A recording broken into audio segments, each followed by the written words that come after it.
NBA title starting this Sunday at the Garden. Tatum pull up three. Listen to every playoff game right here. Your home for Boston Celtics basketball. Easy FM and HD1 Boston, 98.5, the Sports Hub. Beasley Media Group station. Sports Hub headlines. Presented by Celsius Energy Drinks. NHL season wrapping up last night, and Philadelphia lost to Buffalo in regulation. That means the Bruins now have the fifth best odds heading into the NHL draft lottery. They have an 8.5% chance to win the number one overall pick. It was breakup day yesterday for the Bruins. Injury updates coming out of the locker room. Charlie McAvoy has no restrictions with his shoulder this summer. He should be ready to go for training camp. Hampus Lindholm, meanwhile, suffered a broken kneecap in November. He's set to resume skating next month and should be ready for camp. Red Sox open up a four-game series with the White Sox tonight at Fenway Park. Starting pitcher to be announced for this one. It will not be Garrett Crochet. He will pitch tomorrow. And the final NBA play-in games are set for tonight. Miami and Atlanta in the East. Dallas versus Memphis in the West. Headlines are brought to you by Catches Law. At Catches, they specialize in helping those who have been injured not only from a one-time incident, but from a lifetime of hard work and labor. Does this sound like you? Visit CatchesLaw.com. I'm Matt McCarthy. I'm Boston's Home for Sports. 98.5 The Sports Hub. Your next update, 30 minutes. Listen to it. Laugh at it. Get mad at it. Agree with it. Argue about it. It is Boston Sports. Boston Sports. And it is all we do. 98.5 The Sports Hub. Ladies and gentlemen, I need all of you to stop what you're doing and listen. Toucher When has that been necessary to fact check? and Hardy I am not known as Mr. Fun. on 98.5. Hey there. Sarge GPT going up. Let me hear you say, "Boo! Boo! Boo!"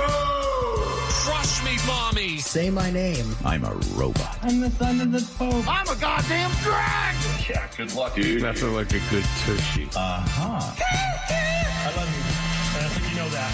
Excuse me? Toucher and Hardy Watch Daddy and Uncle Freddie. Knocking back some fun.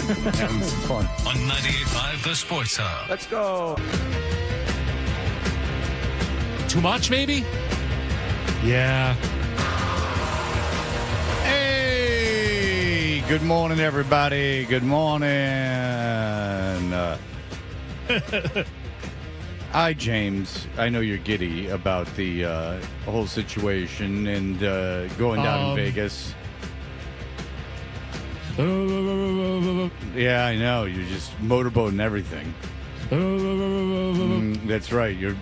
I motorboated Charlotte Flair. Yeah. We are Toucher and Hardy. John Wallach has begun his march in misery as They just let John Boy go. he's taking his twin boys and his wife to see his sister in Luxembourg, which is very nice. And you want to see family, and I get all that. And if his kids don't like it, too bad. But in the meantime, they're flying to Paris. And they're spending 4 nights in the same hotel room with 2 15-year-old boys. And they're going to move them around Paris. And there's nothing 15-year-olds like more than adventurous eating and museums and old churches. Was anyone else, when we played that game yesterday with Wallach, was anyone else blown away by how little preparation John had done to like kind of set the stage for what they were going to be doing? Like that was the one piece that blew me away. You're very new, and you and I have been friends for a very long time. We have. You have not known John. John, and this is going to sound sitcom-y. I don't mean it in this way. It is absolutely true. John has nothing to do with anything that happens in that house. Okay. And I know it sounds like everybody loves Raymond or something. He has no control. He is told what to do. He is fine with it. Yeah, I was going to say it's a free way to live, in some ways. It's not an ideal way to live, but now some of us wouldn't like it. Sure. But it works for him and his wife, and good for them. Yeah. I mean, he doesn't seem to have a problem with it. So he, in fairness, does not. He is told what to do. Okay. So it was less of a we haven't done much to prepare, and more of a I don't know if anything's been done to prepare. More like that his opinion is not needed nor cared about. And, Understood. And that is, if he was in here, he might push back, but ultimately he would acquiesce that is true. Okay. He might put it in a kinder way, but yeah, he has nothing to do with anything. That whatever is going on was not his idea. The itinerary for the trip is not his idea. Which is odd because it's his sister that they're going to Right. see.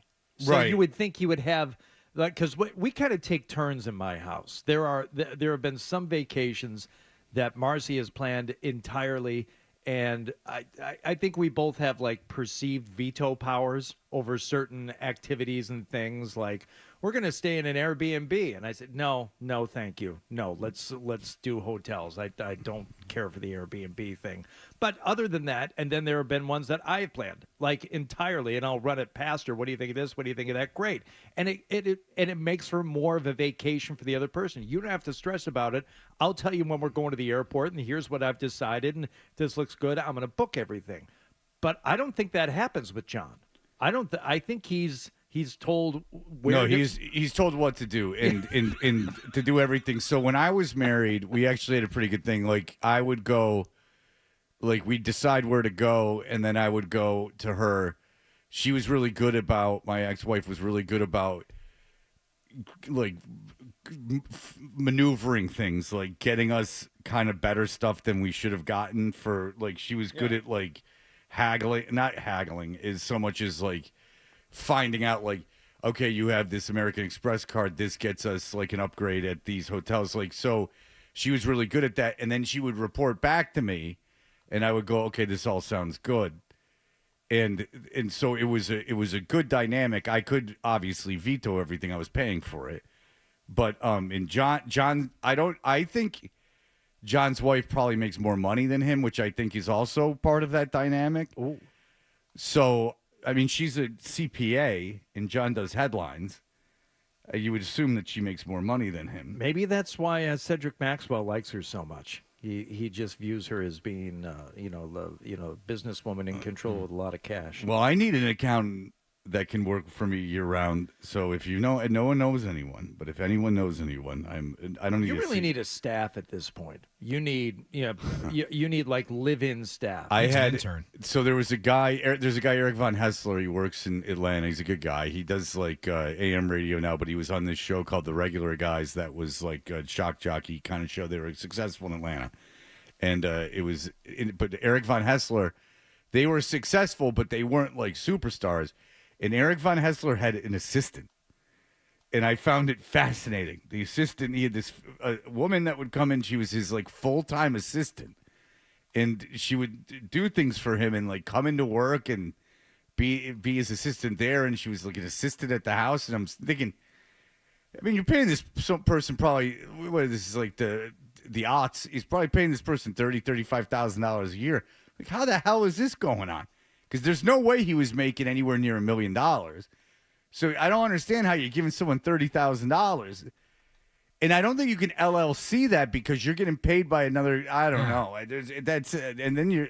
It's very odd to me. Sometimes when you feel like you need to have someone around to help you out, you carve out a little bit of your salary, toss it their way, and that's. Is what that how it has works? happened before. Yeah. Oh, so that's how it works. You take precedent. Yeah. You take 5% of your 5%, 10% of your salary, and you just shove it to someone else.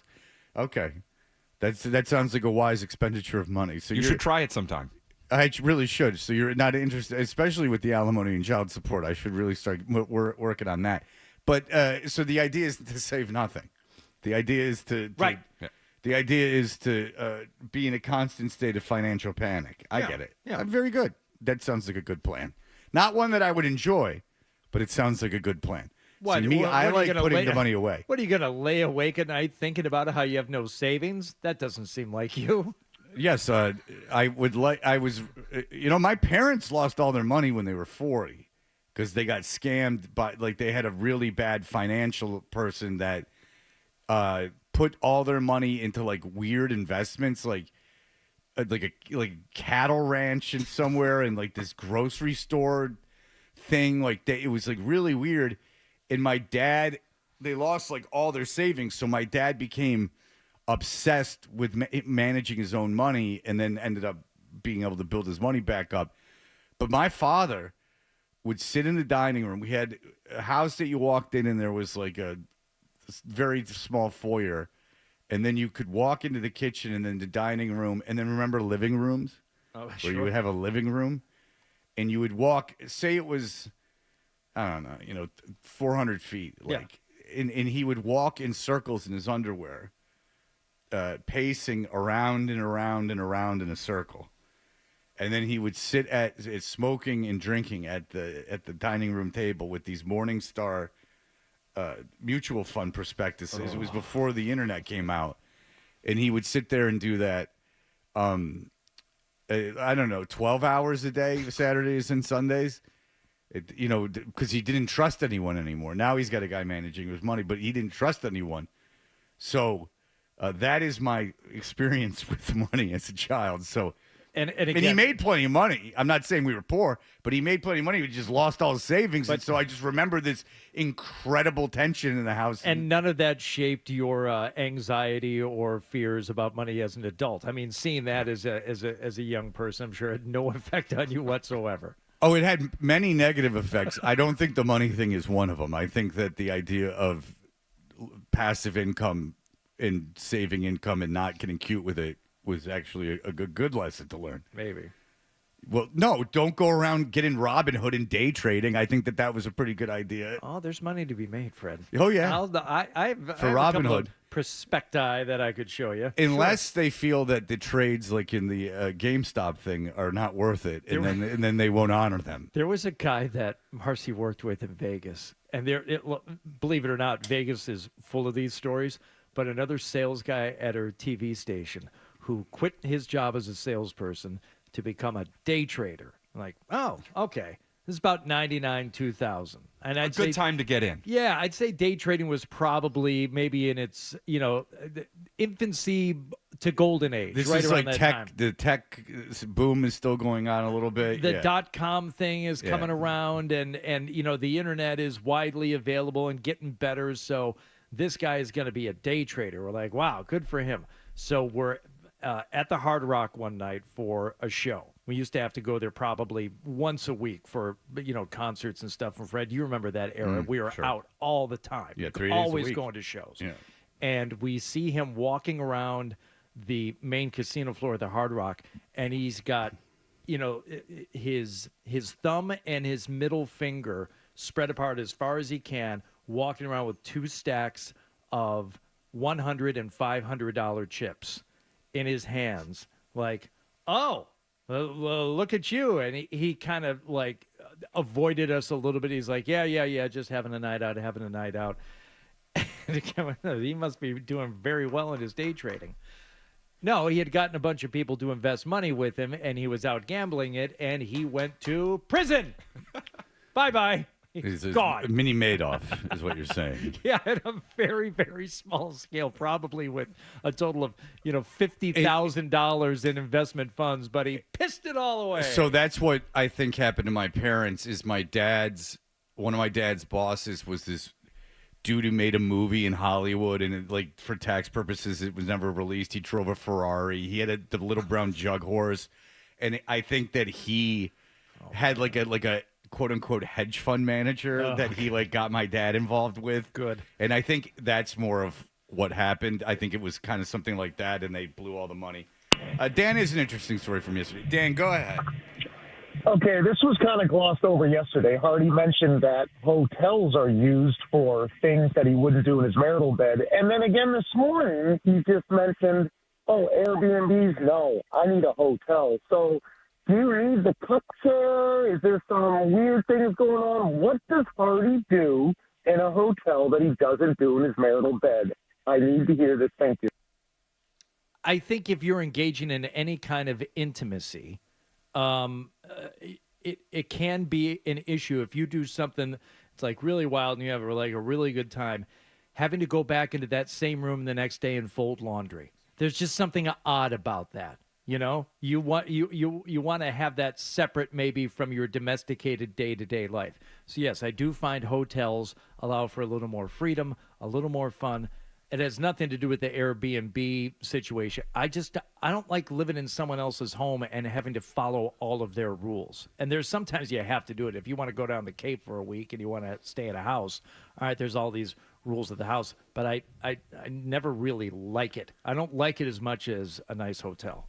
You know what I'll tell you is in Hilton Head, you can get a nice house with a pool for not expensive. Like you'd be surprised, like a nice house with a pool and stuff. Like not on the beach, but like 2 blocks from the beach, like the lady from Jacksonville said. But no, but beach adjacent, where it's like you're just walking through like basically one house away. But you know what the big expense is? Do you want the pool heated? If you want the pool heated, that's $1,000, baby. Because and if you don't get the pool heated, guess what you're not using? Is the pool. So they get you because they're like, if we're gonna turn this thing on, and then there's nothing more. But they lock up like what heats the pool. So like, and then there's nothing you'll care about more than the temperature of the pool when you're paying $1,000 to get the pool heated. Like calling the people constantly. Hey man, you said you're heating this. This thing's at 69. I mean, we landed on 72 for this thing. Like, where are we at? Like, in bringing them out. Like I'm gonna make this as difficult as possible. I was in Miami with my new beach house. Well, it was a couple minutes from the beach. That's how you know it's not a lie, because she added a detail. You go to a hotel, there isn't a laminated list of rules and how to open and close doors and don't touch Certainly that. not. Certainly not. So that I don't care for that part of it. But I want to defend myself a little bit. McCarthy, hotel sex, Good. better than on average. Better and more fun than just normal, same bed that you sleep in every single day of your life sex? I think you're onto something here. Thank you. Hotel sex greater 12? than. I'm less interested. Well, yes, absolutely. What you said, I agree with. But now I'm keying in on the Airbnb comments that you made, and I'm thinking that an Airbnb scenario that Hardy would actually be interested in is, hey, listen, you come, you stay at this house for a week. Fix up a few things. It's going to say the driveway needs seal coating, the lawn needs mowing. We're going to knock a few $100 off. You don't knock a dime off that. you say, how much extra? No, not extra, but we'll give you the supplies, and if you agree to do this, and then and so the family goes to the beach, or the family and Hardy just goes to the sightseeing or something, and then you're out, and then you get the day to yourself to knock around the house doing some projects. I had one vacation with another family, and you could, with my friend Steve, who you know, and you could ask Steve the same thing. That week we spent together with our 2 families, all 8 of us at a house on the Cape, the best part of each day was at dawn when Steve and I would go down to the beach with the 2 big buggies of stuff and plant the tents for the day, set up the chairs, having a job to do, deciding, checking the tide chart, doing everything that we wanted to do and getting that set up for the day and having an actual job to do before everybody got up and ruined everything. Before the kids came down there and started moving stuff. No, the cooler goes in between those 2 chairs there. Don't move that chair and down. You sound like a lot of fun on vacation. Oh, I am a good time. But he'll sometimes acquiesce if you're. I finally saw a picture of his friend Daniel that drove him around, and Daniel looks like the dude that dressed like a pirate in Color Me Bad. If you ever wanted to know what Daniel looks like, Daniel, so you say, Fred, who's the guy who looked like a pirate in Color Me Bad? Well, Google it. It's available to you. Daniel's got like kind of a romance novel. I'm not making this up. It's not at all what I thought he would look like. He has almost looks like a romance the cover of a romance book in 1982, like pre-Fabio, like a shorter Fabio. He's in tremendous shape. He's got about neck-length hair, long hair, but not so long. No. And he was showing me pictures, and he'll dress up as in a toga. He'll dress up almost in like he was being it was some weekend in Provincetown. We never really talked about like all this stuff that he does. I think he's like a fitness instructor and maybe a yogi of some kind. Yeah, like a DJ. Yeah. Interior decorator. Okay, listen, he's a multi-talented guy, and I didn't know any of this until musical theater fan. I saw a. You are pushing it, Buster. Oh, that's a negative. Yeah. Oh, well. I know what you're saying.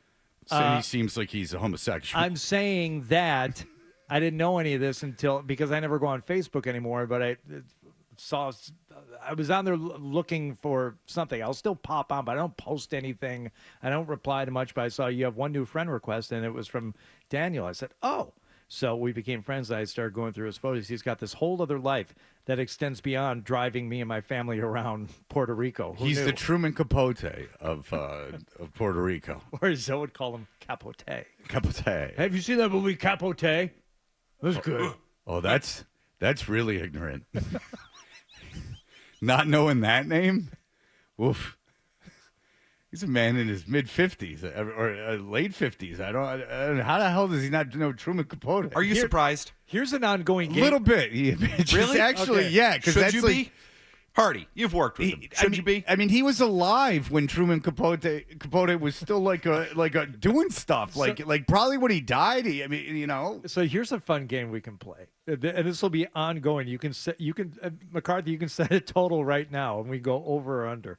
2 nights ago, we had to go out to a bookstore, of course, at like 7:30 on a Tuesday night because my daughter needed the book for school the next day. I'm like, nice of you to tell us. Okay, Right. Let's go. But as I'm walking in, I stop at the bargain bin out in front, and I see a copy of In Cold Blood with a torn cover. Cheap, cheap, cheap. I'm like, I'm getting this. At what date will I have actually started? And let's just go started. When will I finally start reading In Cold Blood? Have you read it before? August 1st. I've never read it. You've never read In Cold Blood? No. And I mean, I have other books. I'm in the middle of one right now. I have a couple more in the queue. Very well read, Hardy. Not really. It takes me a long time. It takes me a long time. I can to tell read a you. book. Well, no, it won't take you a long time to read In Cold Blood. No, but it takes me a long time because I read like 5-10 pages a night and I pass out. Yeah, but you'll like it's. I mean, it's obviously really good. You'll like it a lot. And then If you know what, that's a good point. If I start it just on a whim and I go out of order with the other books I want to read, I'll probably read it a lot. Are you saying you're not going to start it because it's like a big undertaking? Not a big undertaking. Because it's not. It will be easy for you to read. But I don't know that I'm excited to read it. I mean, it was written after all 50 years ago. Yeah, but it's about a guy 60. and then what the thing that's cool about a cool thing about obviously the internet is since it's a true story and there's so much around it, then you can go and see videos of the guy and then and then you can fall down the Truman Capote rabbit hole. It's probably the book I know the most about that I've never read. Yeah, I've read it. It's great. I mean, it's a great All book. right. So, and it's not, Ulysses or anything. I mean, it's pretty easily in knowing what you like, I think you'd really like Let's it. go July 4th then. How's that sound? August 1st. Okay. All right. I'll go under. Yeah, I don't know. It seems like you have this queue because you're all being British now. Yeah. All right. I think John's rubbed off on you, and his European trips got you saying queue instead of line. All right. Well, McCarthy, this is the kind of talk you get on this show. It gets a little bit, elitist, but there you go. Yeah, I know. That's why I like it. Yeah, exactly. You're a bit of a snob. McCarthy's a bit of a snob. Bit of a snob? Yeah. No, probably one of the snobbiest people at the station. There is of this, there is no doubt, Hardy. Good for you. Know thyself. And you know what Daniel likes? To dance. All right, we will be back in just a moment. You can't have a newcomer come in and steal a show.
Did you catch a game last night?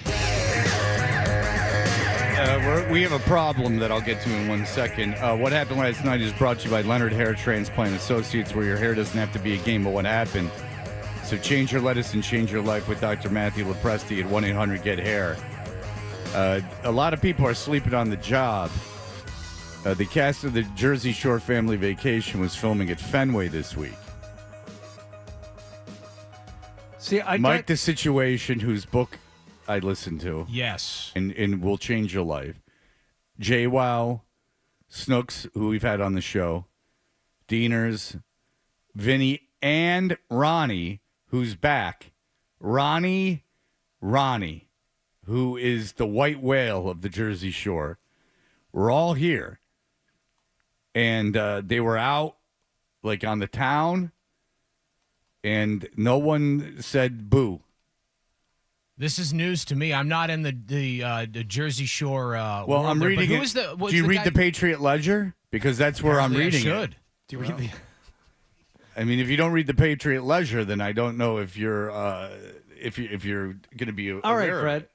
Had you been alerted in a timely fashion that the Jersey Shore was, say, filming at Fenway, what would you have done? I would have had Nicholas go out and do anything in his power to get. Well, first of all, my daughter. If you got Pauly D in here, it would be very funny because my daughter, maybe not so much anymore, but my daughter and I watched.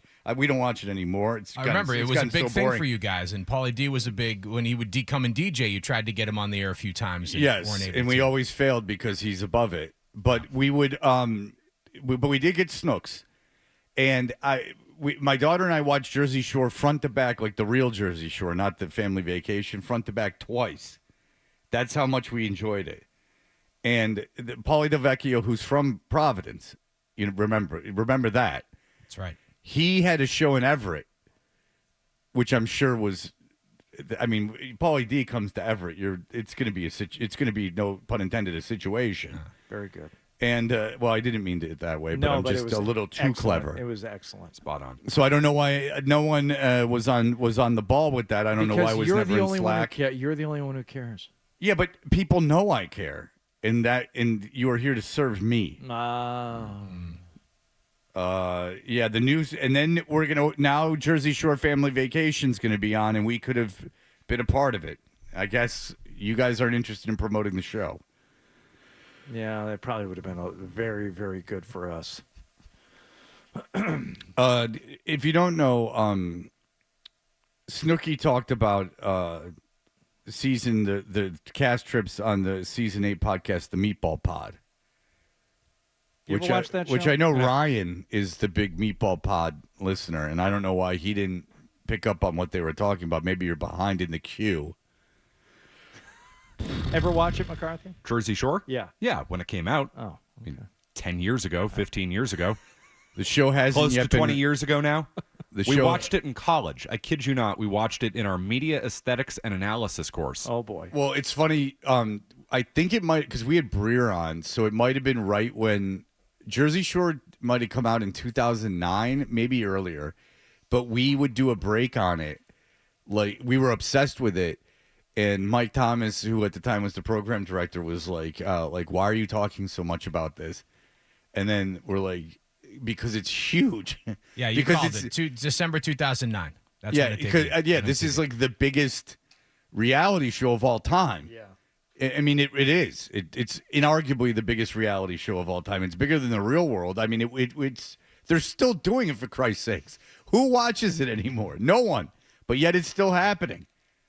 I mean, you guys have obviously read the Situations book. Okay, so I haven't read it, and I've never watched an episode. But when you say JWoww, Snooki, The Situation, I know who these people are, and I know where they're from. And that speaks to how, like, wide-ranging and, like, this, you just know. It was a huge part of the culture. I get it. They're part of the zeitgeist. Exactly. If you would. All right. Let's talk about the Bruins here. Reality check. They wanted... Making the best of a bad situation is the name of the book. They wanted the Flyers to win. Also very clever. Needing the Flyers to win in any way, or even lose in overtime last night.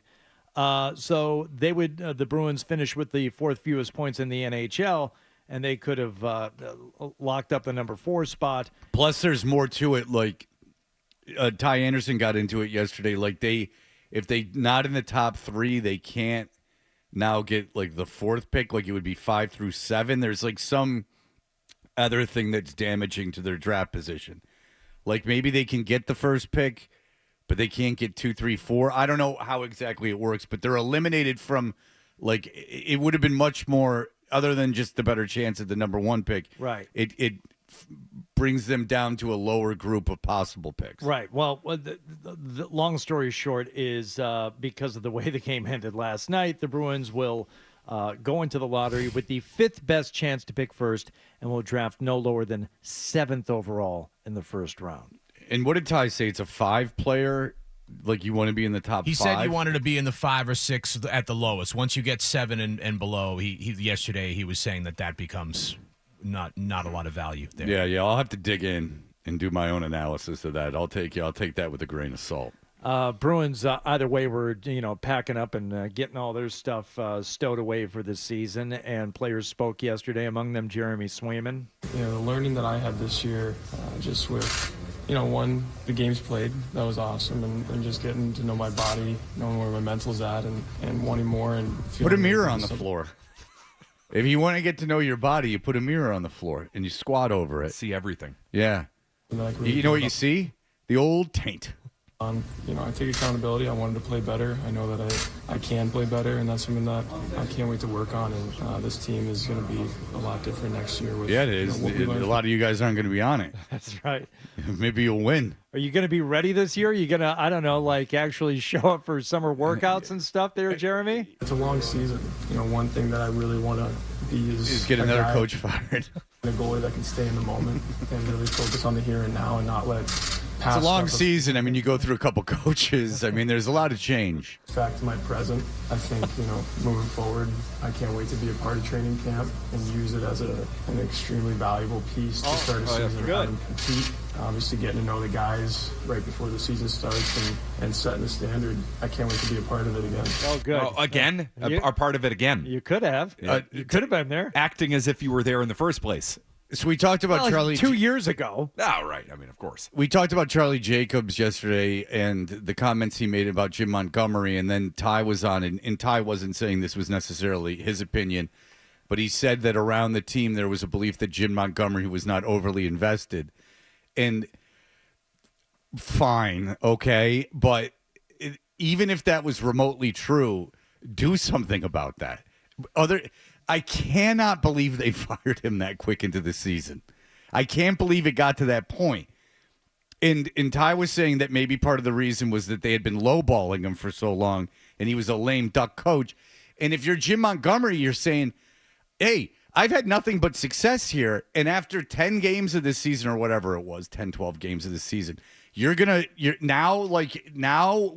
lame duck. Like, why have you not extended me? Why had they not extended him? It was very poorly run. Yep. You get rid of Cassidy, he wins a Stanley Cup, you hire Montgomery because of his reputation as being a good coach who's good with the players. And again, I really like Jim Montgomery. So take this. I like the guy a lot personally, but I don't talk to him anymore or anything, but I really, really liked him. Like, and he's a very impressive guy. And then, like, and then delivers a very impressive season. And then you don't extend him, and he comes in the next season, and there are perceived, like, attitude problems, and people aren't getting along and stuff. Could any of that have anything to do with the fact that he didn't have an extension? Yeah, I just don't understand the way this team is managed sometimes. It's like everything went so well. I know, minus the cups that they should have won, but, like, everything went so well for so long, you're just kind of like, because they fire Julian, they get Cassidy, he's successful. Then they fire Cassidy, they get Montgomery, he's successful. Maybe they started thinking they were bigger than the coach. I think they've always felt that way. I mean, this is how the Bruins have operated. You fire the coach, the GM sticks around. So, I mean, they're totally ignoring everything you just said, Fred, that they set up the coach to fail this season with the roster he was given and the contract situation heading into the year. You don't want to believe in Jim Montgomery? Fine. Don't believe in Jim Montgomery. Fire him. They wanted to fire him in the event that they lost to Toronto in the first round last year. So if you wanted to fire the guy in the first place and you didn't want to extend him, why did you then bring him back as a lame duck coach entering the season, and then all of a sudden you say, hey, wait, this thing isn't working? Gee, no kidding, it's not working. If they were going to fire him, and I know what you're saying because it's true, if they were going to fire him if they lost to Toronto, I don't understand that either. But they didn't. So in the event of that, then you extend him, and Montgomery believed they were lowballing him, which they probably were, and then he goes and gets the job with St. Louis, where he's treated like the returning hero, and now you can't get 5 people at a Cardinals game, but every page of that dumb paper is about the St. Louis Blues and how much they love Jim Montgomery. We'll get used to that with Chaim Bloom running the show down there. You enjoy that, Fred. Oh boy, to wind him up. Wind him up. We can talk about this after the break, but Steve Phillips was on Mad Dog, and he was talking about how there doesn't need to be a salary cap in baseball. And then his reasonings for it and his argument for it was asinine. Oh. It was basically just like, no. And then he's like, and then Steve Phillips said, well, if you buy a small market team, you know what you're buying. Okay, that's great. How about everyone that's a fan of that team? Yeah. There's a whole middle of the country that you kind of need for, who had the best record in hockey this year, or the first or second best record in hockey this year? It was Winnipeg. Winnipeg's a garbage city. They tell you. People in Winnipeg tell you it's a garbage city. You got to have that kind of parity. You can't. It drives me crazy. But seriously, so the Cardinals needed to get Chaim Bloom because apparently they don't feel like they can compete. There's a couple more Bruins things. We got Aaron Rodgers, but someone came up to me at a restaurant last night, and he's there with his family. I'm there with mine. We're both up from the table for a second, and just out of the blue, I don't know who this guy is because the TVs were all on and there was hockey going on, and he goes, "It sucks the Bruins aren't in the playoffs." And I said, yeah, because I don't know that you take it for granted, but in the NHL, you make the playoffs, you got a chance. And they've been in the playoffs consistently for so long now. The fact that they're not there, I said, yeah, this is the time of year we should be watching and getting ready for first-round playoffs. This is exactly what this time of year is about, and it sucks. I was able to come to terms with that around Christmas, so I'm all right with that. It's not. I was in denial. Yeah, I'm not. Yeah, that guy might want to check the standings a little more often. Well, he had a couple of cocktails. He was there with an extended family situation. I think it had been a long day. Well, I'll just wait a month, and then you'll get some playoff basketball. All right, we'll be back in just a moment. Essential Sports Hub headline presented by Celsius Energy Drinks. Bruins now have the 5th highest odds in the NHL draft after the Flyers lost to Buffalo in regulation last night. Bees will have an 8.5% chance to win the number 1 overall pick, about the same odds for the number 2 overall pick, and a very, very minuscule chance to get number 3 and 4. Injury updates coming out of breakup day for the Bees. Yesterday, Charlie McAvoy has no restrictions with his shoulder. This summer, he should be ready to go for training camp. Hampus Lindholm suffered a broken kneecap in November. He is set to resume skating next month and should be ready to go for camp. Final NBA play-in game set for tonight. Miami and Atlanta in the East, Dallas versus Memphis in the West. Red Sox opening up a 4-game series with the White Sox at Fenway Park tonight. Starting pitcher still to be announced. Headlines are brought to you by Dr. Matthew Lopresti and Leonard Hair Transplant Associates, the hair doctor of Artie, Charlie McAvoy, and Tuukka Rask. Call 1-800-GET-HAIR for your free consultation. I'm Matt McCarthy. Your next update at 7 o'clock. You're listening to Toucher and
What's the best way to listen to Toucher and Hardy? Well, you're going to have to spend $40. Cough it up, and let's get back to Toucher and Hardy on the Sports Hub.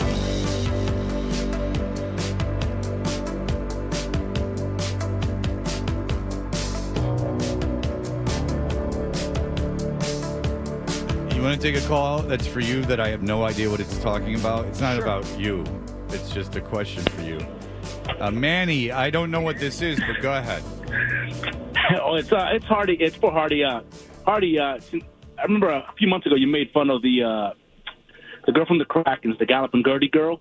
Do you feel like the wife of the new Celtics owner has the same I don't know, patois you want to say, because the way she talks, just she the talks way Jamaican? it's the same. I don't know if you. No, she has that. She's so incredible. Like it was. I don't know. It just reminded me of you when I heard her talking on the courtside. I haven't heard her. I don't know if you guys. I haven't heard her speak enough yet, but I know that basketball's always been here. Okay. Joe Mazzulla, I love him. Yeah. I was so hilarious. Okay. How old is she? I don't know, but she sounded just like the girl from Gallop and she's Gertie. his age? Yeah.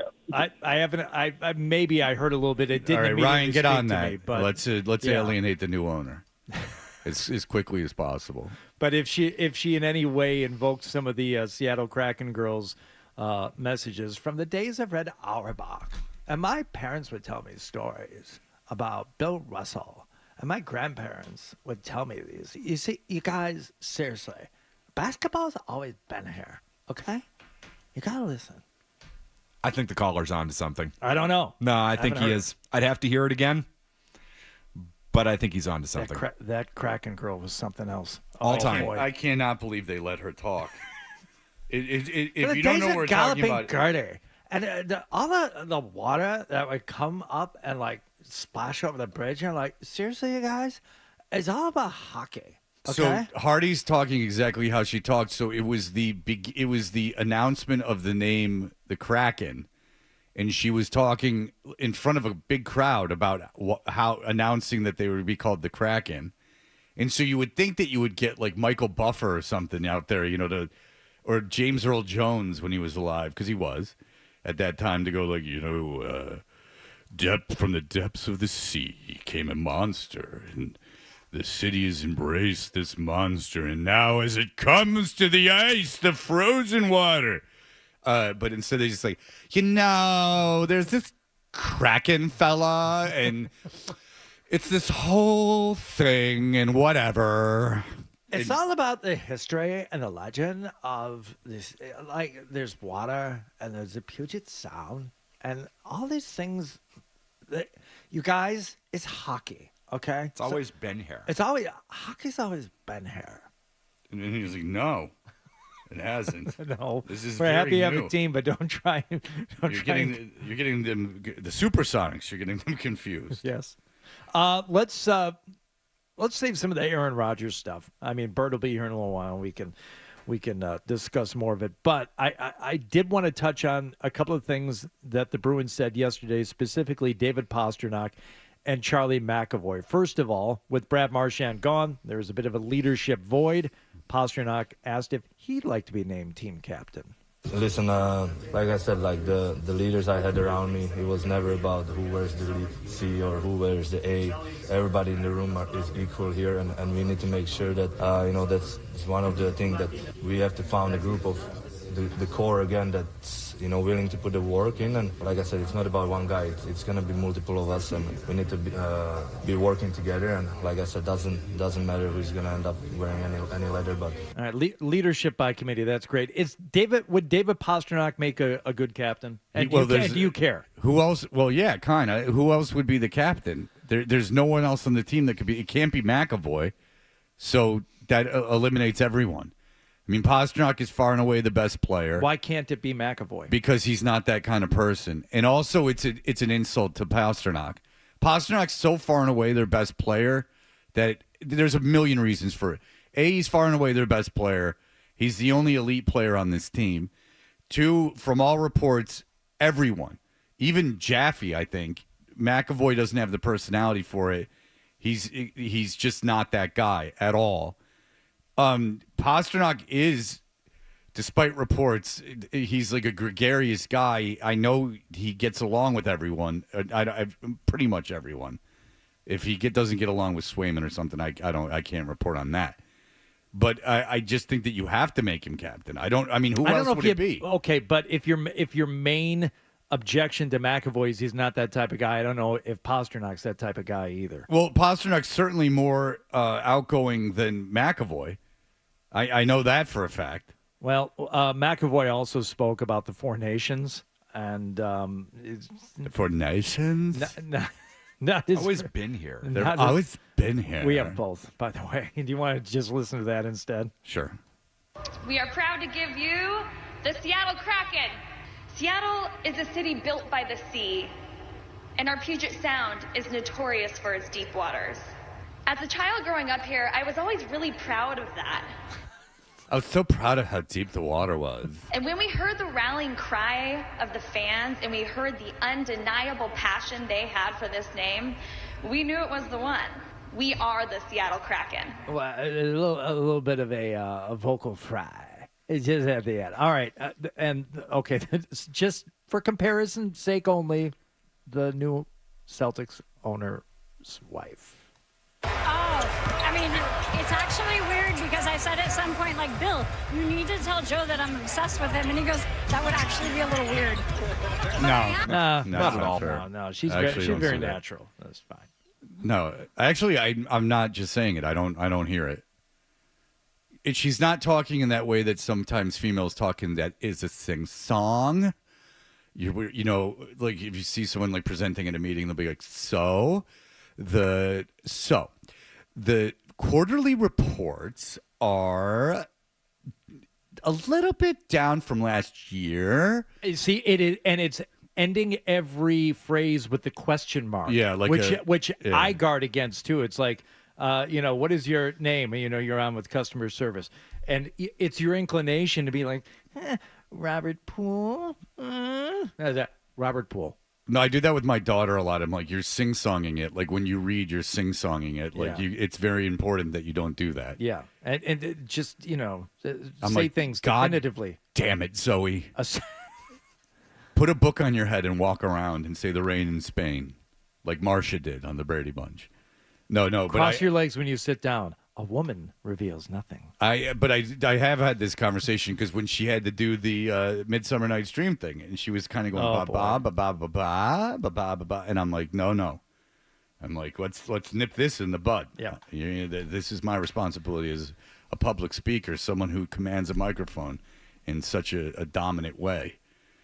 And she said, Dad, anything you say, I will follow. And I said, good. Let's get to work.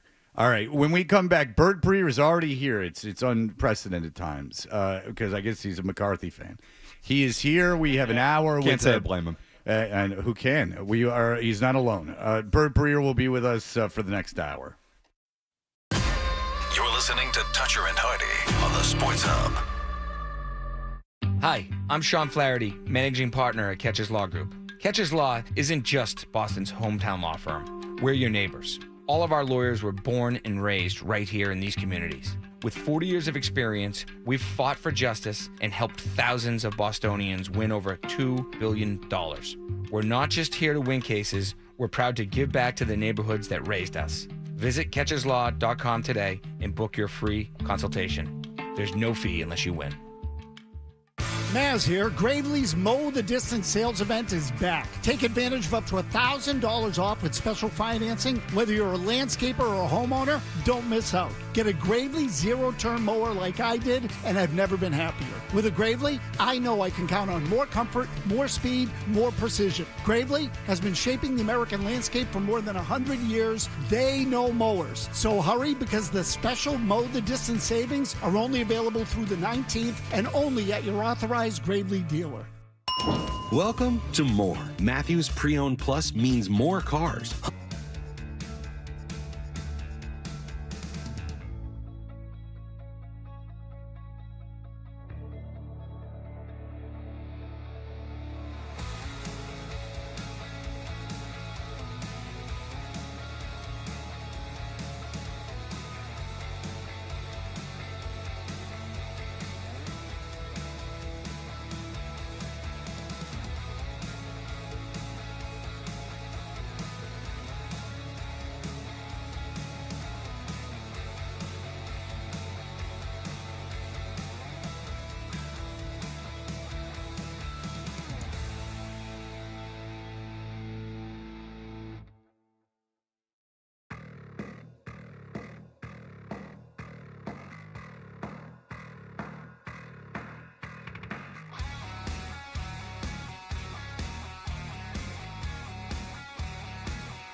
This is Boston's home for sports. Holiday 3. Good night. Jalen forces it up over. Somebody tied it.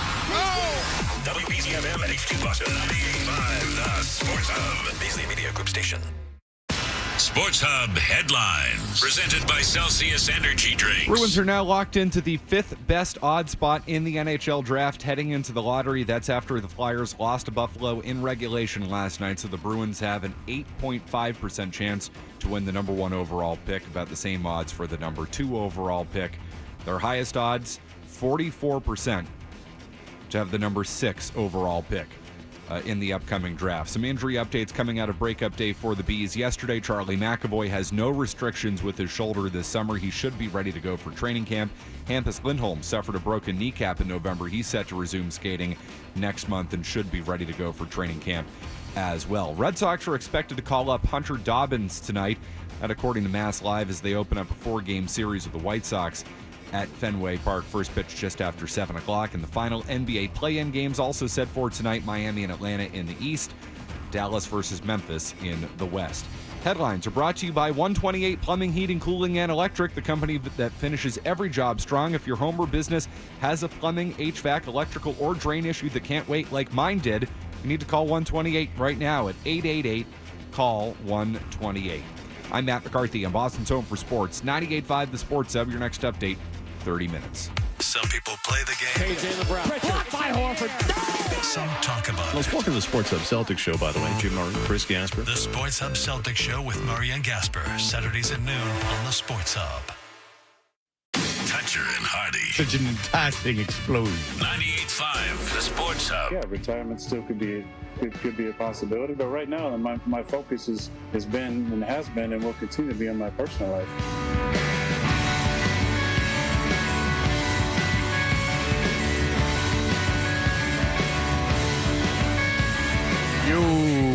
We're Toucher and Hardy. You can watch us on YouTube. Subscribe to 98.5 The Sports Hub on YouTube. If nothing else is a favor, this is apparently something that everyone wants, and I have no problem with it, so that would be great. Bert Breer is in studio. He is the senior NFL reporter and lead content strategist for the MMQB. He's very plugged into everything that's going on. You just played Aaron Rodgers. I did not watch it, but Aaron Rodgers is the meal ticket for one.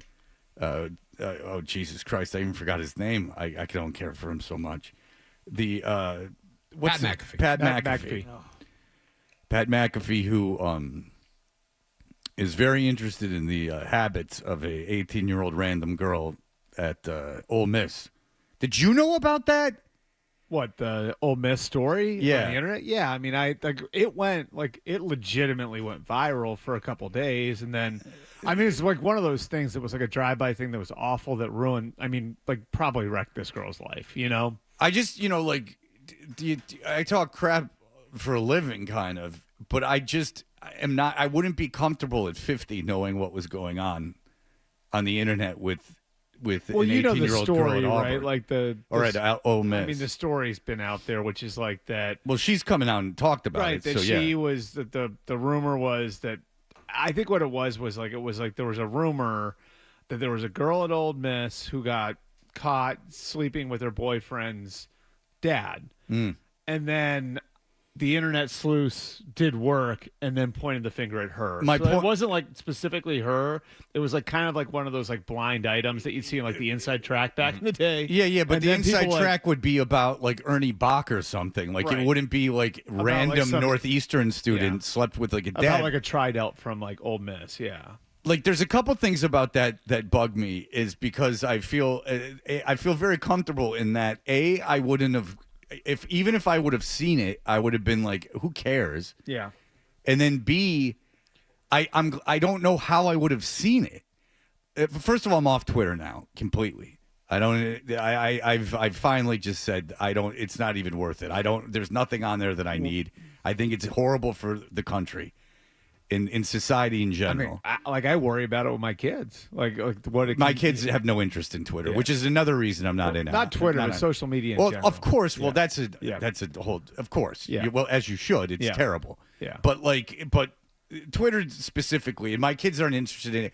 So like, the young people aren't interested in Twitter. It's becoming Facebook. Like I'm off Facebook because why be on it?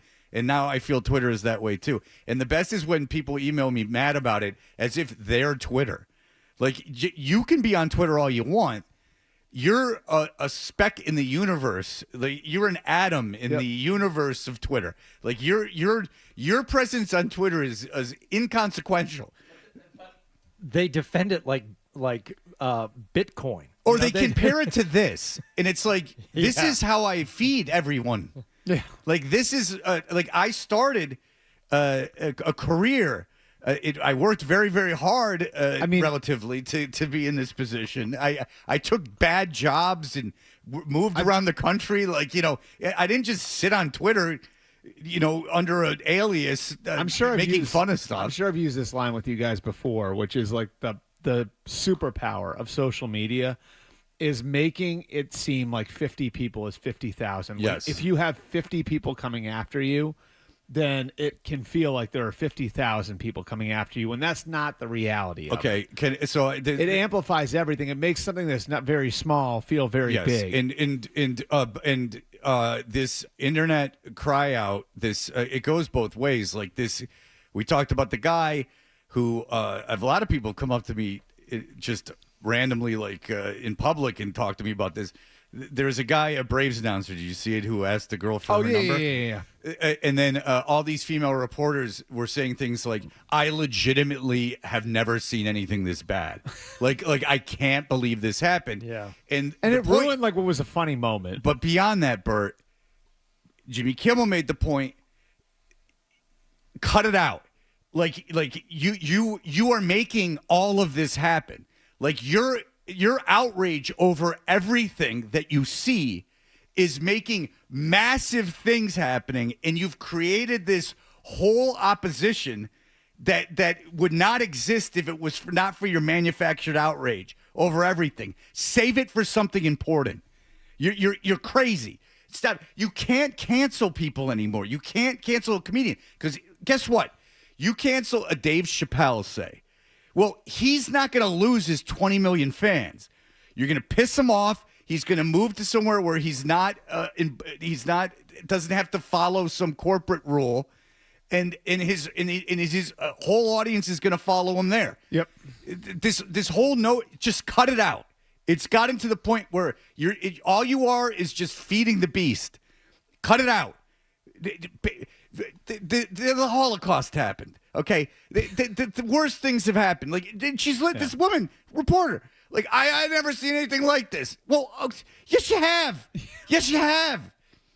You've never seen someone die. Have you never gone out? Like you haven't seen someone got somebody else's number. Or a car crash, or a kid breaking their leg. Yeah. Like there's things that happen every day. Like I read some people saying like, if a woman did this, then they would never work again. No, it would be a funny moment, just like it was with the guy. She'd become a superstar. Yeah. And what's also funny about that is that the idea that because the guys in the booth were the ones who egged it on in the first place. Also, like the guy in the crowd at a baseball game is a joke job. Yeah. Jenny Dell was a friend of the show. Jenny Dell was in here. She said it's a stupid job. Like she didn't want to be the Nesson person in the stands. She didn't want it, but reporters are reporters and whatever. I've said this to pro football players. Like I've said this to pro football coaches. Your job is stupid, so my job is really stupid. Your job is to coach or play a game that's played by 12-year-olds. So, like, your job is dumb. My job, by extension, is really dumb because my job is to cover that. Well, but the thing is that I can understand if you're a female reporter and people are like, "Oh, you're banging the players," and that's unfair. But that is not the guy in the stands who's the next game. You know what he did? Hardy found it. Yeah. He was riding, like in front of the old drugstores when you were a kid. They had the horses. The horses, yeah. It was a big hot dog seesaw in front of that's his job. Sponsors. Getting a number from a girl. And he put her under such pressure. 5555555. Or would have been funnier if she was like, "Get out of here. I don't want your number. I'm not giving you my number." Right. That would have been funny too. You put her on. Jesus Christ. Get out of here. Stop it. Now I'm pissed.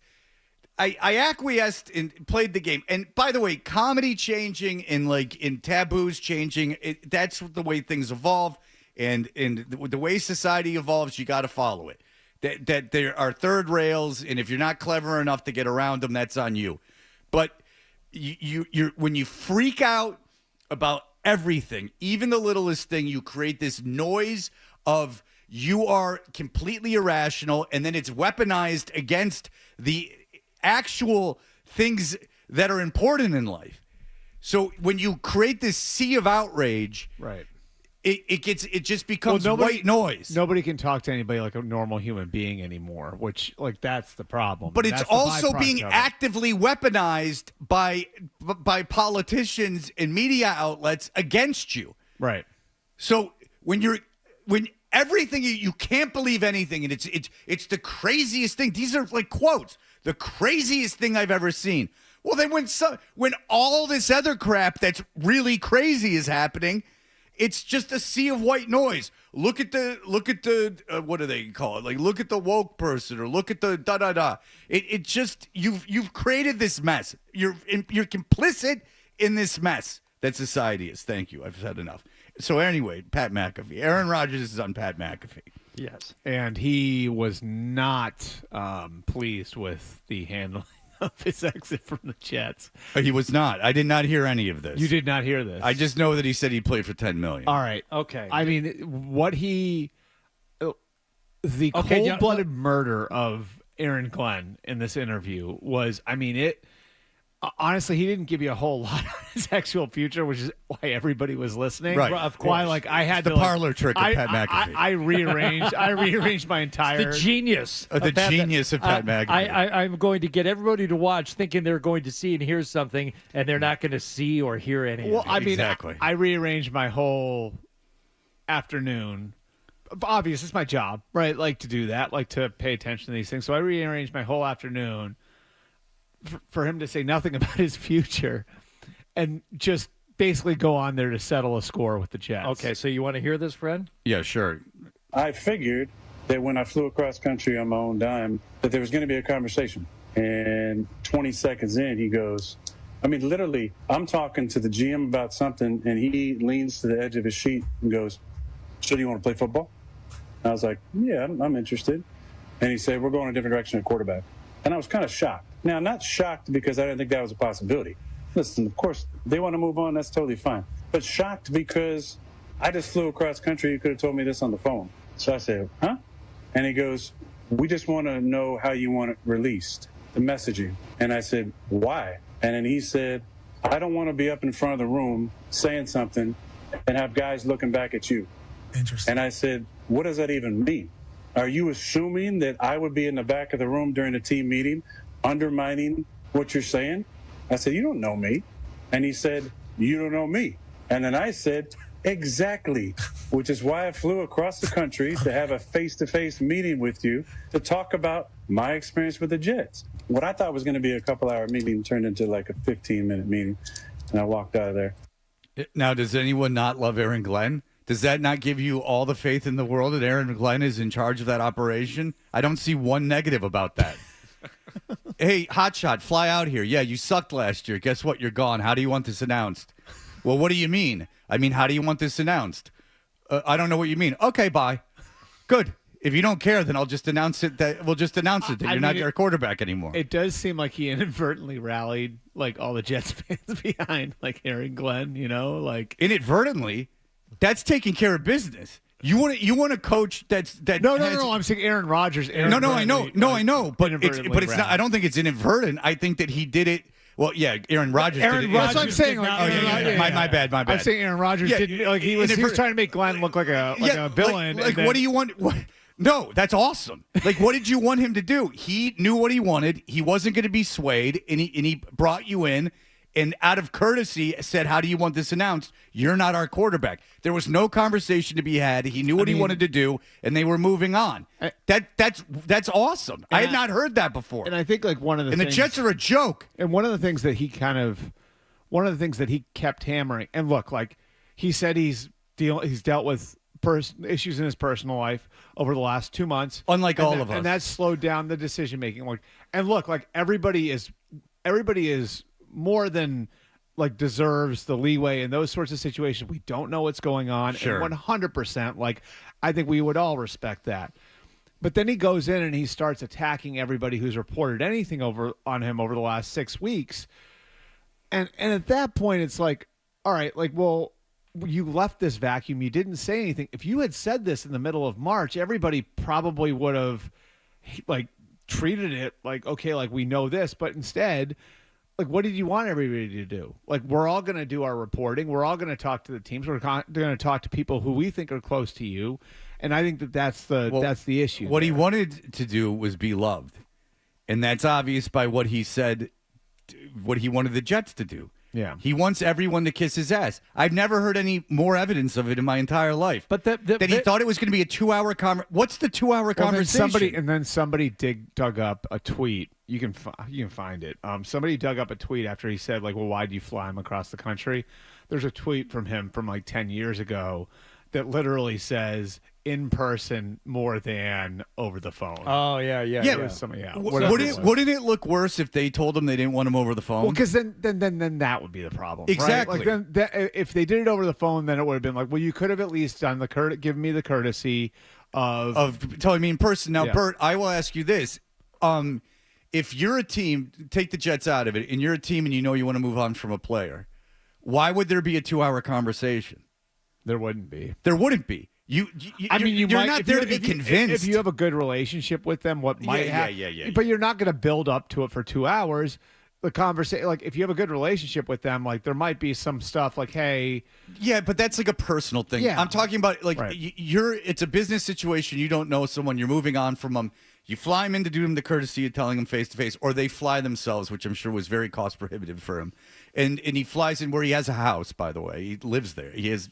It's not like he was going to Cameroon or something. I mean, he was going to New York City or whatever. Yeah. And he goes into the office, and Aaron Glenn knows he doesn't want him. So he sits down, and he doesn't want to waste his time, and he goes, hey, we don't want you. How do you want this handled? And even if there was like just a sliver of maybe, he said, according to Aaron Rodgers' recollection, he says he's asked, so do you want to play football? And his answer was, I'm thinking about it. I'll consider it. My understanding. Well, they were asking if he was retiring. What they were asking was, are you retiring? Because then we won't make any announcement. Right. If you retire, it all makes sense. He goes, are you going to play football? If you and retire, he goes, I don't know. Like if you retire, we're not going to. Then we're not going to say anything because why put you through the humiliation of saying that we don't want you if you're going to retire? Right. That's why they asked the question. He's a moron. What does he want them to do? It's ridiculous. He's a real piece of garbage with that McAfee, too. That's interesting. No, it's not. Why did you push back and go like, what did you want him to do? That's what an interview would be. Oh, I don't know, good. Instead of just, you know what McAfee does? He shuts off his microphone and paces around with a wife beater on. Stupid idiot. I mean, I would say, and like the other thing Aaron said, and I've got to. Like I've always had good conversations with Aaron, but the other thing he did say was like, well, I'm not holding anybody hostage. Well, you may not intend to do that, but you kind of are. Because like the Steelers right now are sitting there waiting for an answer. The draft is in 6 days. They don't have one. Well, if I was the Steelers, I wouldn't let it affect my draft if he was coming or not. And I don't think it will. No, and I don't think it will either. They're too good an organization. But I mean, this guy's got a lot of balls on him, thinking that this is going to happen again. You got it 2 years ago when you were supposed to still be good. You played like crap last year, and he did. I watched every snap. He was bad. And bad, like when Jacoby Brissett looks like a superstar comparatively to you when you're on the same field, you stink. You lost the game to Jacoby Brissett. Well, Drake May looked like a superhuman compared to Aaron Rodgers, and then he gets hurt. Brissett comes in and wins that game, and now it's on the Jets defense too.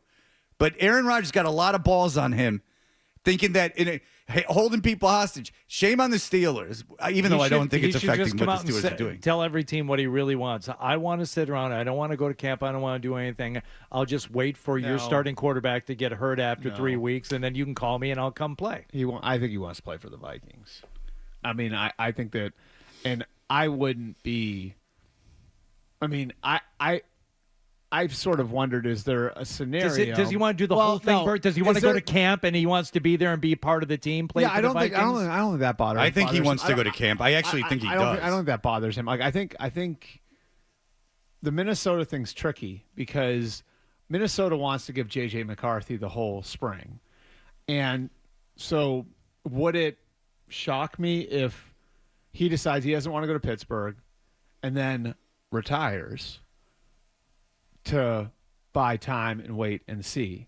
And that's tricky if he really wants to play, because if JJ goes and kills it in the spring, well, then that spot's not open. But that's sort of the Favre plan, isn't it? It's the full Favre. Right. Like, so like the Favre plan is like Favre retired and then what was it? Like the motorcade to Minneapolis was in July. Well, what's the problem with Pittsburgh? He only has Pickens and Metcalf. It's not enough. I mean, the Minnesota situation is the situation. I understand that, but if it's not, but if they're iffy on it, then go to the Steelers if you want to play football. Yeah. All right. I mean, these are what is? I mean, it Minnesota's the problems, best. Minnesota's the best. Gold problems, whatever. I mean, yeah, Minnesota's a better team, no question. Minnesota's the situation that any quarterback would want. Of course, but maybe it's not there. And if it's not, it's the Steelers were a playoff team and they have 2 all-world receivers. You could do worse. All right, we'll be back in just a moment with more Birds. You're listening.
I am not known as Mr. Fun. Toucher and Hardy continues on the Sports Hub. The last 2 years have been really difficult. The worst 2 years of our ownership. Try to create a foundation of a new beginning. And, you know, if you want to build a team that is going to win and sustain winning, you have to have good drafts.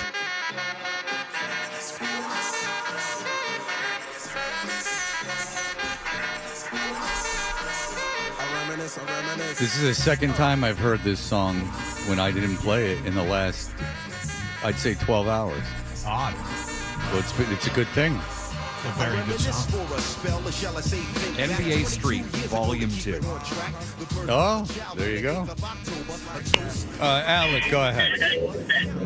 Hey, Fred, long-time listener. Listen every single morning on the way to work. Thanks. You know, love you guys' show. Long story short, this Aaron Rodgers, this guy's a boob. This guy needs to go crawl in a hole and go do ayahuasca all by himself in some cave and get out of here. Quit wasting our time. I was watching the show yesterday. I was at a restaurant, so, you know, closed caption. I wasn't really listening to anything, but on the bottom of the screen, the title was saying, you know, Super Bowl champion, 4-time MVP, ayahuasca enthusiast. Like, why are we glorifying this guy for doing ayahuasca? Come on, you know what I it just is? wanna hear- He did something that, like, Gwyneth Paltrow does.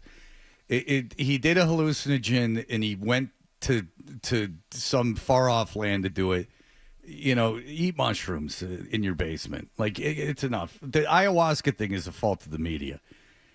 All Aaron Rodgers was doing is what every rich person does in Hollywood. Gwyneth Paltrow has a documentary, apparently, about her going and doing ayahuasca at one of these places. Aaron Rodgers with a shaman. and Robin Quivers. There you go. Yeah, Robin Quivers did. Yeah, that's right. Robin Quivers went somewhere to a shaman to do ayahuasca. It's not as novel as you think.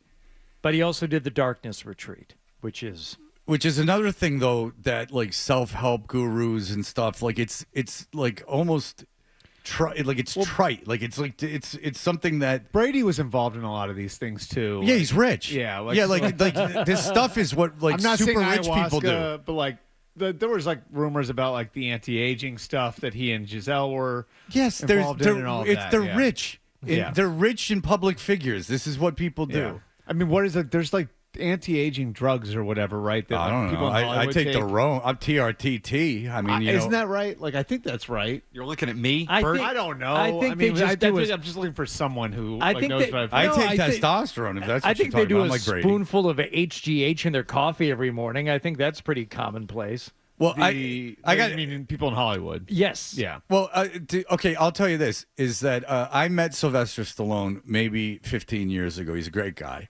I interviewed him, and he could barely shake my hand. He was so, like, beat up. He was ripped. I have a feeling that there was all natural. something going on. Yeah. Like when I see him work out, like he puts out videos of him working out. It's super impressive. And he's like 80 and he looks like Latimer. Exactly. Right. Like, you know, it's not a mystery that, you know, humans age differently than they did even 30 years ago. I mean, there's people that are 65 years old that are jacked. I mean, I'm 45 and I remember, like, I feel like when I was, and part of it's your own perception, but like what a 45-year-old looked like. Go look at your baseball cards from when you were a kid. That's all I got to say. Yeah. Is it there? Who was the old guy that kicked for the Raiders? He was like Blanda? Like, go look at George Blanda. He looks like he was about to die. Look up Sparky Anderson at age 48. Oh, well, Sparky Anderson was something else. Jim He'd Leland. been in the sun a little bit. Leland, that's all right. Jim Leland. Oh, yeah, Jim Leland, like, just ripping heaters in, like, Port St. Lucie in the dugout. Yeah.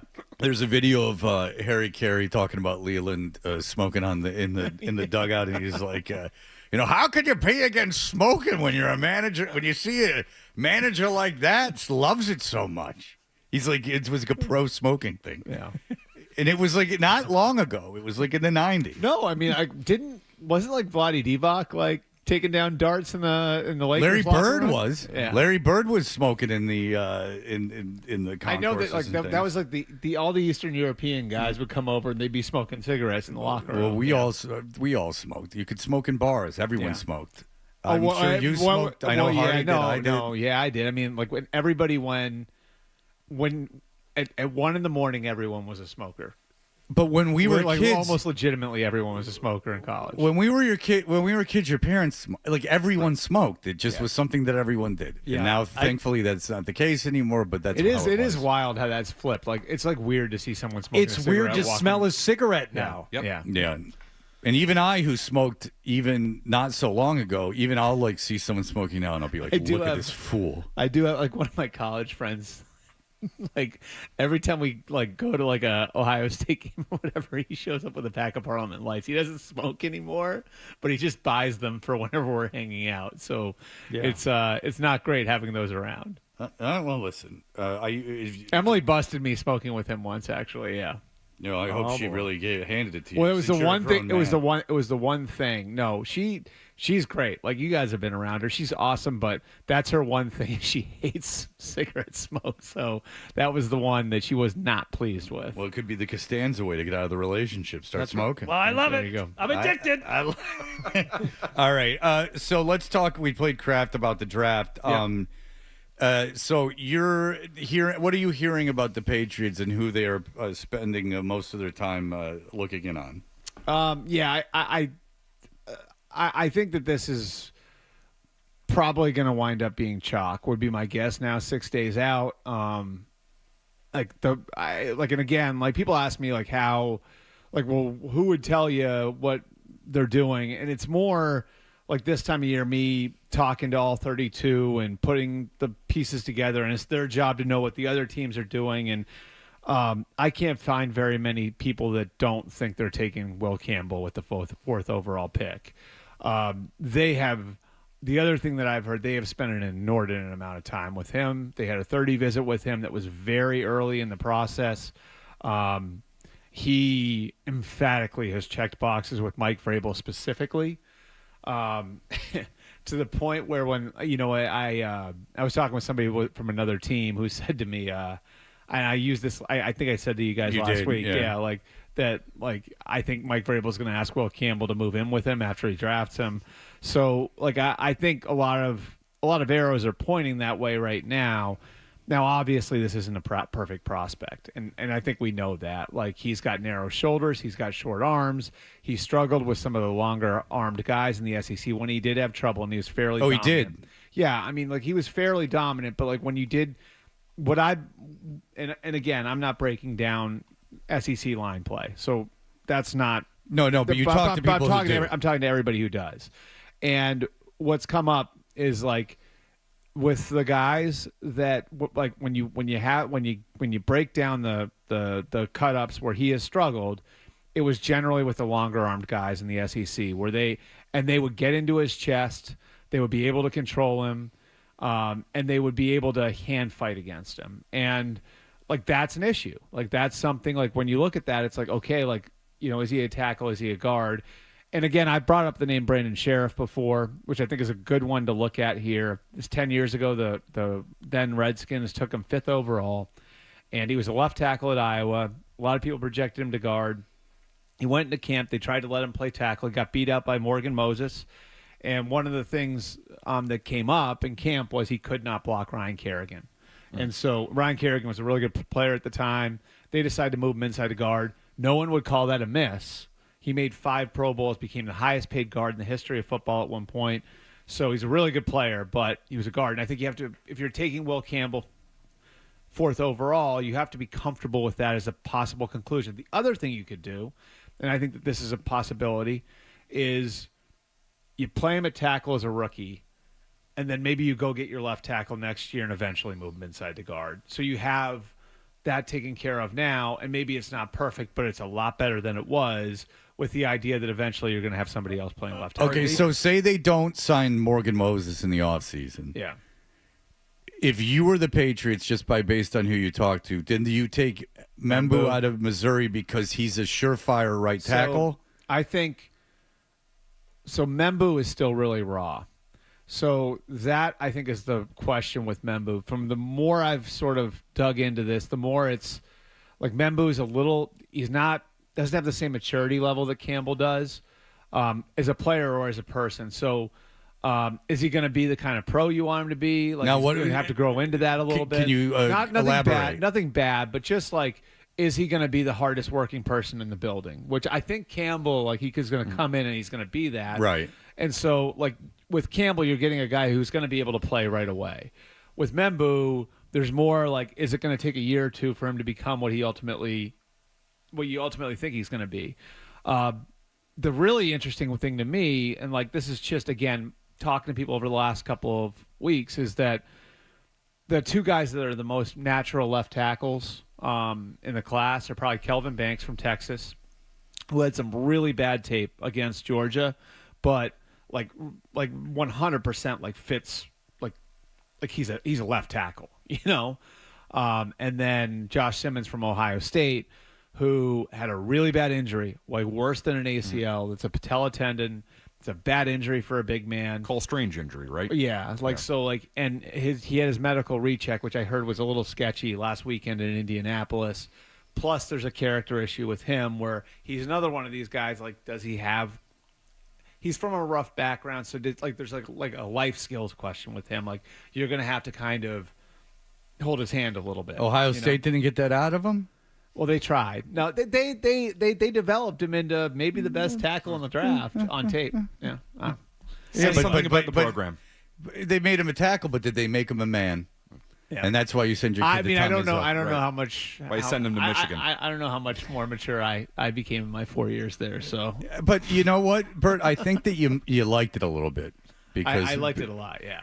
Based on, I've never met anyone, and this is an absolute no hyperbole. I've never met anyone, certainly at your age, that enjoys college more than you do. It was a great 4 years. Anyway, but it was 4 years, and it's really what your life is centered around. No, well, the football games in the fall, I'm a little over the top.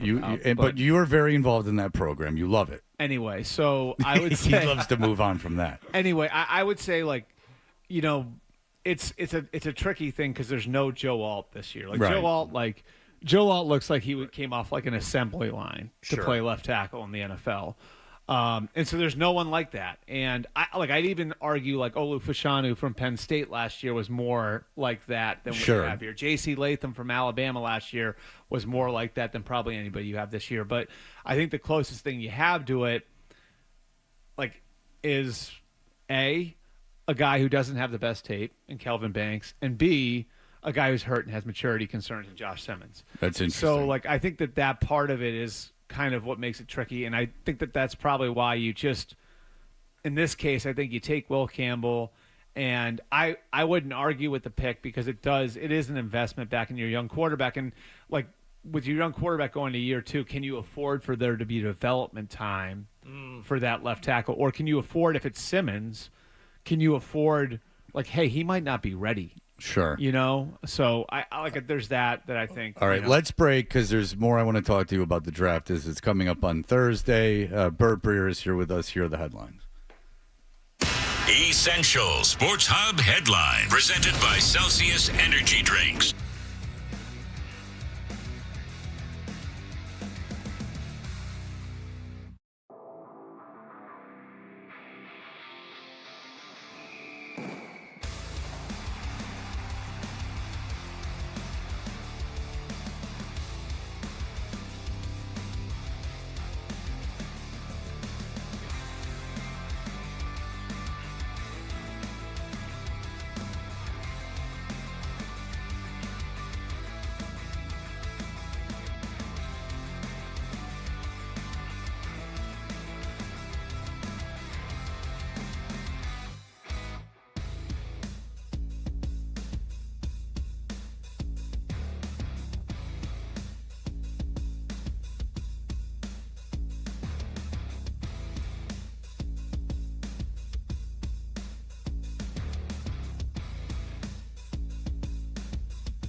If your alarm clock sounds like this is the show for you. Toucher and Hardy, the Sports Hub. There have been people this week, not many, but a couple, who have pointed out, don't be surprised if the Giants take Shadur Sanders at 3. Do I think it's happening? It doesn't sound like it, but I don't think it can be dismissed. And I know J-Mac brought up the possibility of the Saints, and it would make a lot of sense.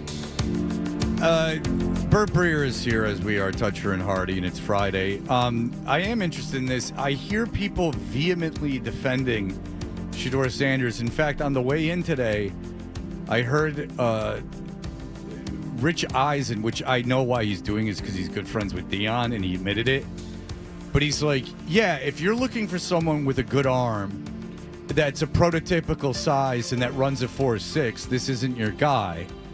But you know, all these things about his character and attitude, and I swear to God, I'm hearing nothing about his character and attitude that's negative. Everything is that that's there too. Okay, but I'm not hearing it. Different teams have had different experiences with him. Teams. Yeah. But in terms of like a general attitude about why Shadur Sanders wouldn't be taken in the media, it's based on his physical ability. Which people can't wrap their head around because this is the son of Dion, but what they don't realize is that the margins at that level of sports, these guys are all we're not talking about me and you. These are needles and haystacks. The margins are thin when you're talking about that level of athlete. So when we say Shadur Sanders isn't an elite athlete, in the context of a normal human being, he is. Oh, yeah. But, you know, I mean, it's the same thing with Jason Tatum. We had this argument. Right. Jason Tatum, for a basketball player, right, isn't jumping out of the gym. It's like Michael Jordan's kids were great athletes, but they weren't Michael Jordan. Well, Bronny James is a great athlete, but he's not LeBron James. Right. So, like, I think I have not been able to find, and I've probably talked to over 100 coaches, scouts, all of that over the last 2 or 3 weeks about the draft specifically. I can't find anybody who thinks he's a first-round talent. And it feels a little bit like the one thing that gives me pause is, and I brought this up to you guys last week, it does feel like Bo Nix. Where Bo Nix, it was the same thing last year, but everybody said like he's a fit for Sean Payton, and I don't know where that fit is for Shadur. Which I've had a couple people say to me, like, if he goes in the first round, it's because of an owner. And I don't know where that would land him. What I would see John Mara doing, if we're talking about the Giants specifically, is, look, we took Saquon Barkley second overall in 2018. No one would say that was a mistake, but the other guy in consideration was Josh Allen. And so I want to make sure we're sure. Like, so we're going to do all the work. And people have made a big deal out of I don't know, Adam or whatever reported that Shadur is like the Giants are circling back and going and seeing Shadur, right?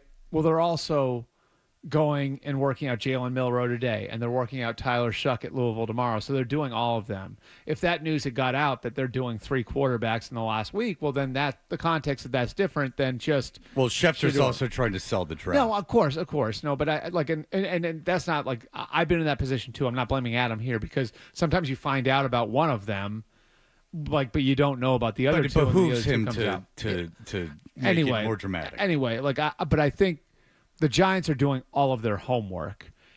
The one thing that makes me think it could be the Steelers, is because I think Shadur does have a nice rapport with Mike Tomlin, and Mike Tomlin overruled a bunch of other people in that building on Russell Wilson multiple times during the season last year, where there were people who wanted to stick with Fields, there were people who wanted to go back to Fields, and Tomlin was steady and stayed with Russell Wilson. So we've seen where Tomlin's own instinct has overruled some people in that building at that position specifically. Outside of that, too, I don't think the Saints will take him. I don't know where the landing spot is. And can you imagine if 1 week from this morning he's still there? I can see it happening. Yeah. Can you imagine what that's going to be like on television? Oh, it's going to be Armageddon. But apparently ESPN doesn't like that, which is interesting. That why wouldn't they? Well, Todd McShay has said that he was in meetings, and he doesn't work for ESPN anymore. Right. He said he was in meetings with ESPN in the NFL where the kid Will Levis, specifically Will Levis, he brought up, like where they were like, this is bad. Like, we can't have camera shots of Oh, guys no. not I'm not getting talking about taken. showing him. Like No. But I'm getting to something else kind of because you brought it up. So his point was the league invited Jalen Milroe to go to the draft. Mm-hmm. And so his point was, look, do I think Jalen Milroe is a first-round pick or anything like that? He's like, absolutely not. But I mean, I had somebody yesterday tell me they think he's Taysom Hill. Okay, Taysom Hill, okay. Well, I wouldn't take him in the first round. No. But it's just his point was it's interesting that they invited him because he knows the league doesn't want to invite guys that don't get taken, blah, blah, blah, blah, blah. Sure. But if Shadur Sanders doesn't get taken in the first round, it's going to become a whole thing about how, like, the league doesn't like outspoken minority guys and everything else. And I don't think, and that's not it. He's just not. But that's what they're going to say. He's not physically. He is not a first-round quarterback. And by the way, like Cam Ward, I think most people I've talked to said like last year's class he would have been 4th or 5th. Right. Yes, You know, and that's he's talented, but like there's a long way for him to go, and you're projecting some with him. And this is a guy who spent 5 years in college, so it's not like Drake May where Drake was only in college for 3 years. You know, you have 5 years of evidence on the guy. So who was the 4th quarterback taken last year? Penix. Because we had a guy on, the guy who does the Beast, and he said he would have been taken above Penix, Nix, obviously. McCarthy. Yeah, he said 4th or 5th, so maybe McCarthy was the guy, because he specifically said he would have been taken in front of Penix and Nix. But maybe... Yeah, and there were differing opinions on those three. Yeah, how you look at McCarthy and Penix and Nix. But I do think, you know, I have heard that camp, like Shadur's camp, has gotten a little nervous and have made calls around. And I do think their approach may have adjusted a little bit over the last week or so, because I think the realization is there that if he gets past 3, the fall, there's a good chance he's getting out of the top 20, if not out of the first round. Can you stay for one more break? Sure. Okay, because I want to talk to you about this kid at Tennessee. I want to talk a little bit about college Nico football. Iamaleava.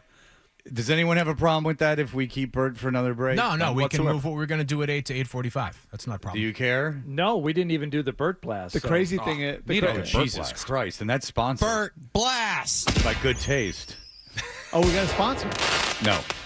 I don't know why we should don't. have a sponsor for keep that. working on We that. should have a sponsor for that. I Should have sponsor sponsors for everything. a lot of things on this show. Yeah, we have a lot of... this show does pretty well. Yeah, have you looked at the ratings lately? It's pretty good. Not patting myself on the back, but the show's doing real Sponsor well. a segment on Toucher and Hardy. You're going to reach a lot of people. Well, certainly more than anyone else. Yeah. That's what I'll tell you. The station's doing very well, gangbusters, but this show is no exception. I would like to think that we could get... I know we're on very early. I believe this show's leading the pack. And Hardy, it's better for... It's easy. It's people like getting in later during the day, like the salespeople and everything, because that way you can stay up later having fun. And then you sleep in, and then you get here later. Because if you come in early, that means that you got to usually go to bed early, or you're going to be real tired. That's a Fred Blast. There you have it. All right, Bert, thank you. I would like to talk to you. There's a lot to talk about, and I'm not going to be here next week, so let's talk about it in just a moment.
studio, the Celtics begin the defense of their NBA title starting this Sunday at the Garden. Tatum pull up three.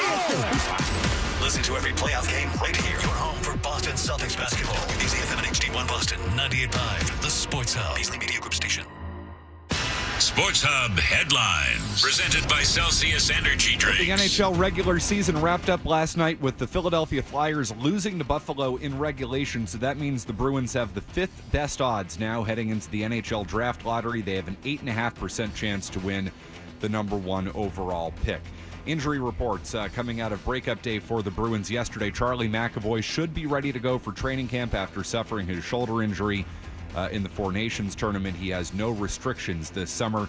Hampus Lindholm suffered a broken kneecap in November. He is set to resume skating next month and should be ready to go for training camp.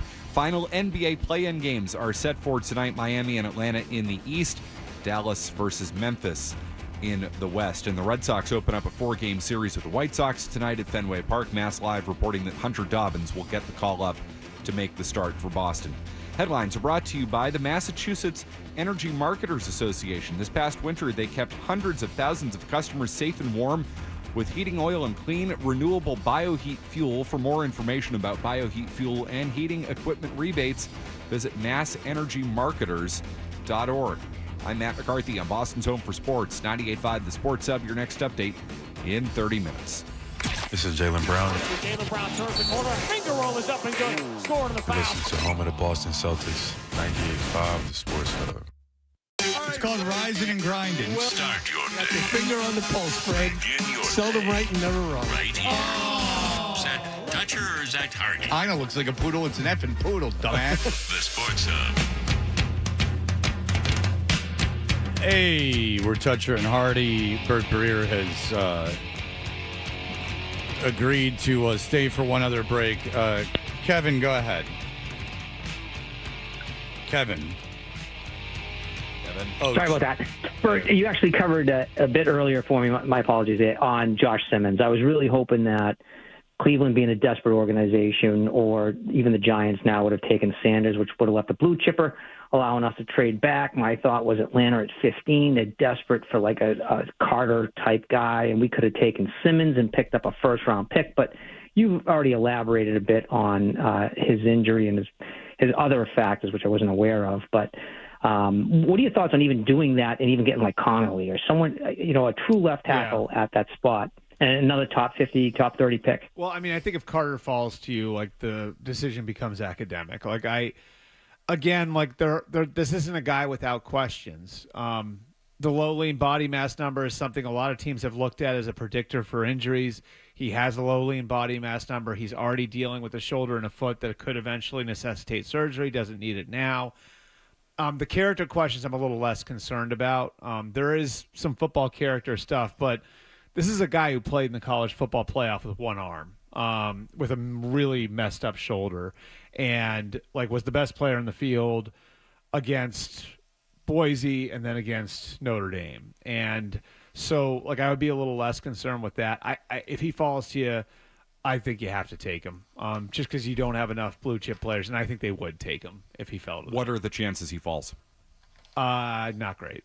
Not great. I mean, I know the Giants have done a lot of work on him, and the Giants have come to a comfort level with how they would use him and Kayvon Thibodeau and Brian Burns together, where Abdul Carter played off the line his first 2 years at Penn State. So what they could do with him is they could take him and play him off the line on early downs, and then when you get into third down in the nickel, now all of a sudden you've got a front with Brian Burns, Kayvon Thibodeau, Dexter Lawrence, and Abdul Carter, which is pretty good. Yeah. And I think it's that organization, their past, their history, just look at it.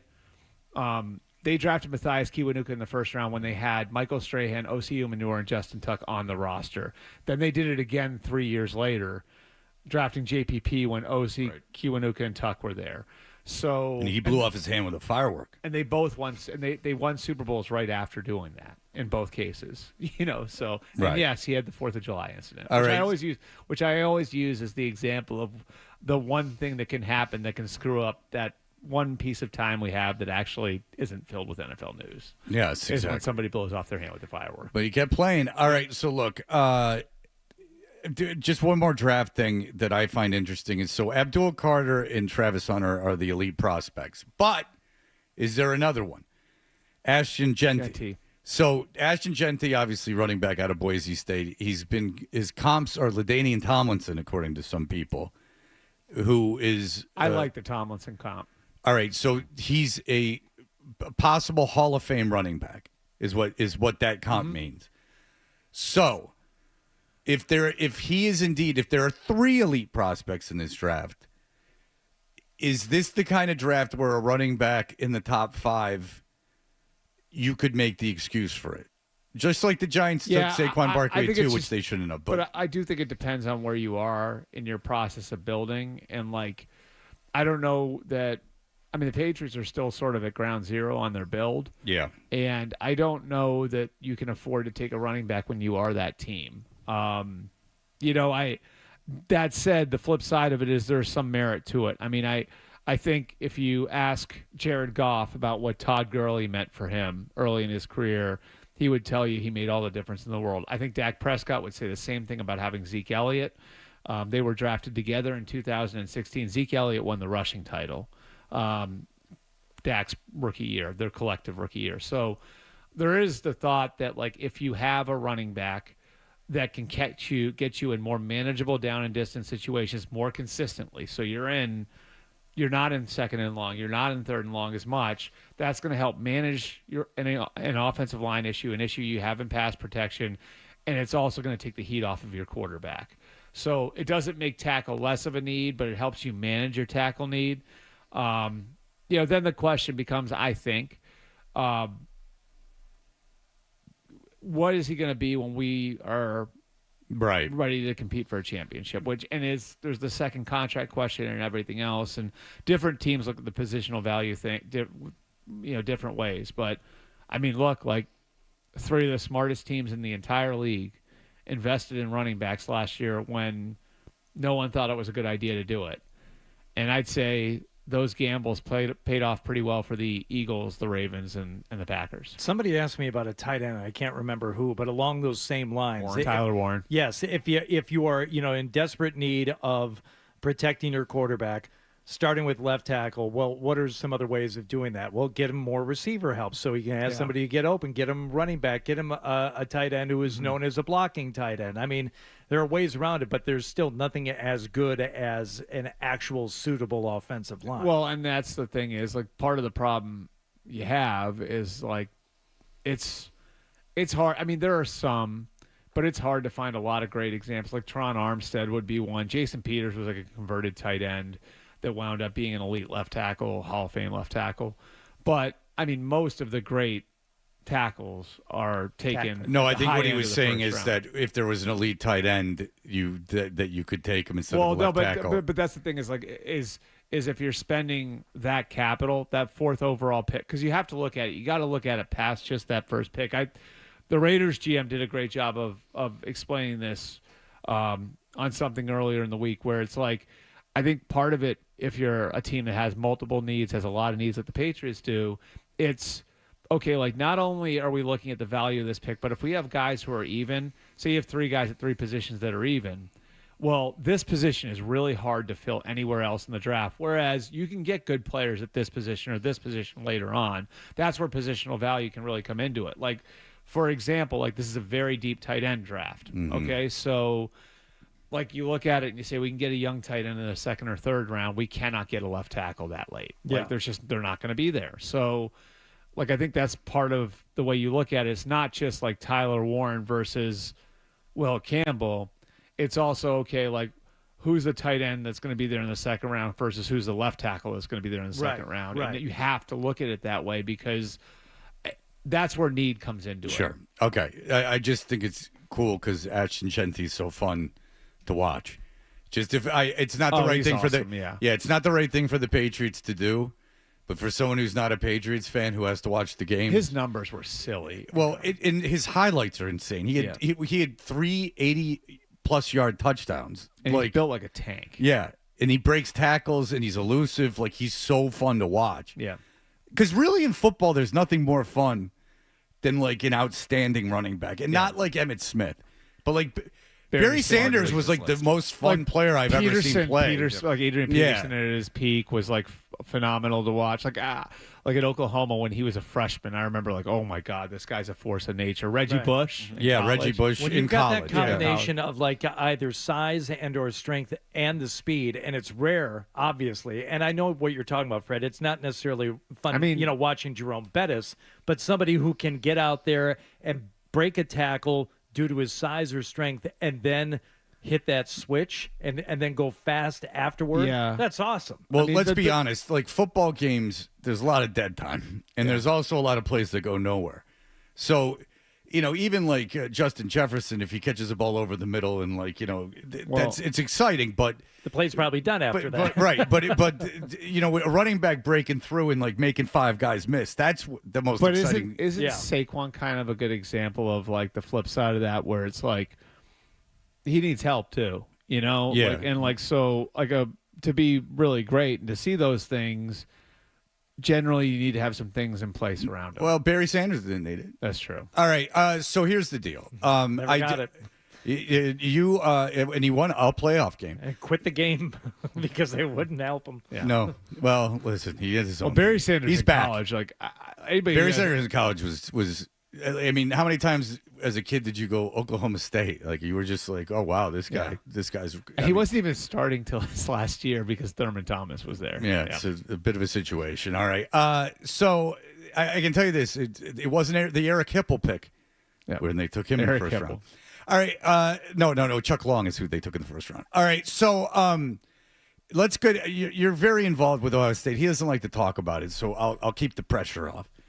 But Bert goes to Ohio State. His kids are taking pictures with the coach. Let's just put it that way. So, and it's funny because Ohio State's got one kid that probably could have pulled off what the dude in Tennessee tried to do. So if you don't know the situation, we're going to the draft. We're talking about college kids.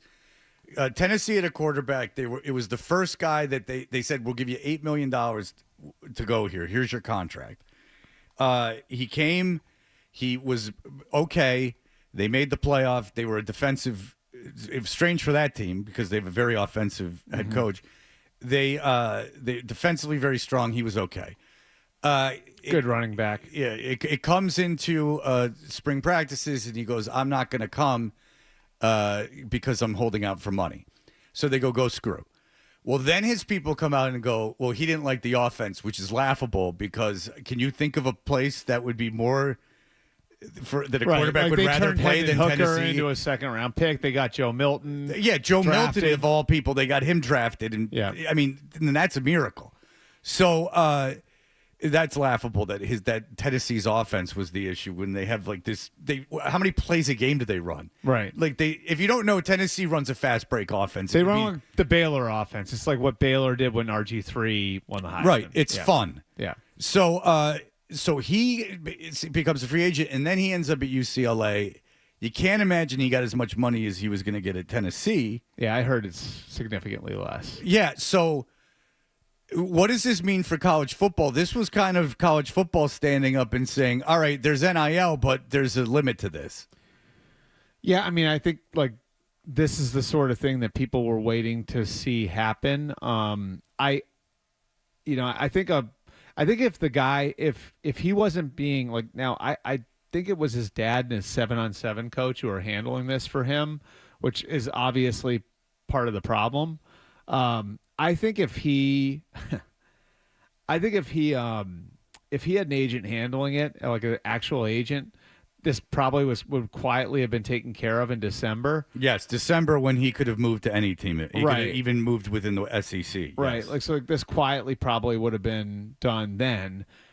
Instead, this drags out and look, like I think that there's like an NFL impact to this for him too, because if you're an NFL team and you're looking at him in 2 years, whatever it is, part of the equation is going to be what he did here, which is, okay, so like does this mean like we're going to have a problem 3 or 4 years into his contract? Does that mean that he's going to be willing to walk away from his team if that happens? Because the quarterback is held to a different standard, right? Well, because And- they get paid more. And too. there are lots of positions where guys can be independent contractors. You cannot be an independent contractor at quarterback. Mhm. You just can't. Like, it's just what it is. You turn into Rodgers. So I think what this does is it ramps up and I think a lot of coaches felt like this was probably coming, but now I think the battle is joined in college football, right? Like where it was the players can do whatever they want. Now we have a school, a coaching staff fighting back and drawing a line. And now I think maybe this is where, okay, like we need to sit down and we need to talk and we need to create some structure here because this is a big mess. And by the way, I think it's bad for the kids too. And I know they're getting money now, right? But if I had a kid who was, if my kid were in this sort of situation, I would look at it and I would say, don't jump from school to school. Like a pinprick, a small percentage of these guys make it to the pros, even in the SEC, right? Even in the SEC, like the numbers are telling you you're probably not making it to the NFL. So to throw away the chance to get a college degree, to throw away the chance to get plugged into one of these powerful networks, like you are a Tennessee football player, and there are people all over the place that are going to take care of you for the rest of your life. You become a finance guy, and you cold call people, and you say, I'm so-and-so for Tennessee. Yeah. And then that's what the quarterback out of Alabama that played for the Jets did, Richard Todd. Yeah. He just became this guy who would cold call people in Alabama and go like, hi, I'm Richard Todd. I want to manage your money. They'd be like, Richard Todd? And they'd be like, yeah. And they just was like, all right, cool. Yeah. So like you're like it's so short-sighted because this money they're getting, like even that isn't going to last forever. That's not like set for life money. So like a lot of these guys are going to wind up with no college degree, not plugged into any of those networks, and the money is going to run out. And I think that's the bad side of this. And you know what's crazy is like I think in other sports some of these kids are doing it right. Like I have a good buddy of mine that I grew up with. He's actually like part of the reason I went to Ohio State. He was a year ahead of me at Lincoln Sudbury. His daughter was a phenomenal soccer player. She grew up in Ohio. He settled in Ohio. And so she played her first 3 years at Oklahoma and tore her Achilles, so she lost a year.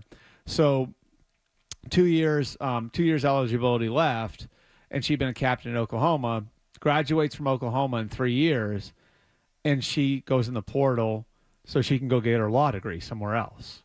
So she goes to Creighton. She's getting her law degree at Creighton now. Like it's like that's the way the portal should be used. Yeah. Right. So you have this kid who's having a good experience playing college sports, but they're using it to enhance what they're going to be for the 30 years after they're out of college. And the Not transfer other portal things. really would be like, I just don't see eye to eye with the coach. I don't think I'm going to ever play. There's a program over here that's going to give me the Right. opportunity to start, and then you go, okay, fine. Right. Like I see it in basketball. Like if you're not going to play, or if you're at a smaller program, and then And you have a chance to go up. and you Great. have a chance to go up, and then and then it like the kid from Oakland, like like if he stuck around and then he got to play for Oakland, Yeah. he showed in the tournament, and now he's in the G League, and there you go. All right, well, Bert, thank you so much. I can't thank you enough. Thanks, guys. Because I will not be here for the draft. That's got to be kind of heartbreaking for you because you. I love the swear to draft. God, You love the I draft. swear to God, I told Hardy I'd call in on Friday, and he's like, why? He's like, I don't want you to do it. Maybe you could zoom in for my hour in here. I would love. Look, I'm with my daughter. It's not like I'm going to be up partying. Are you going to watch? I don't know. Watching the draft is not great.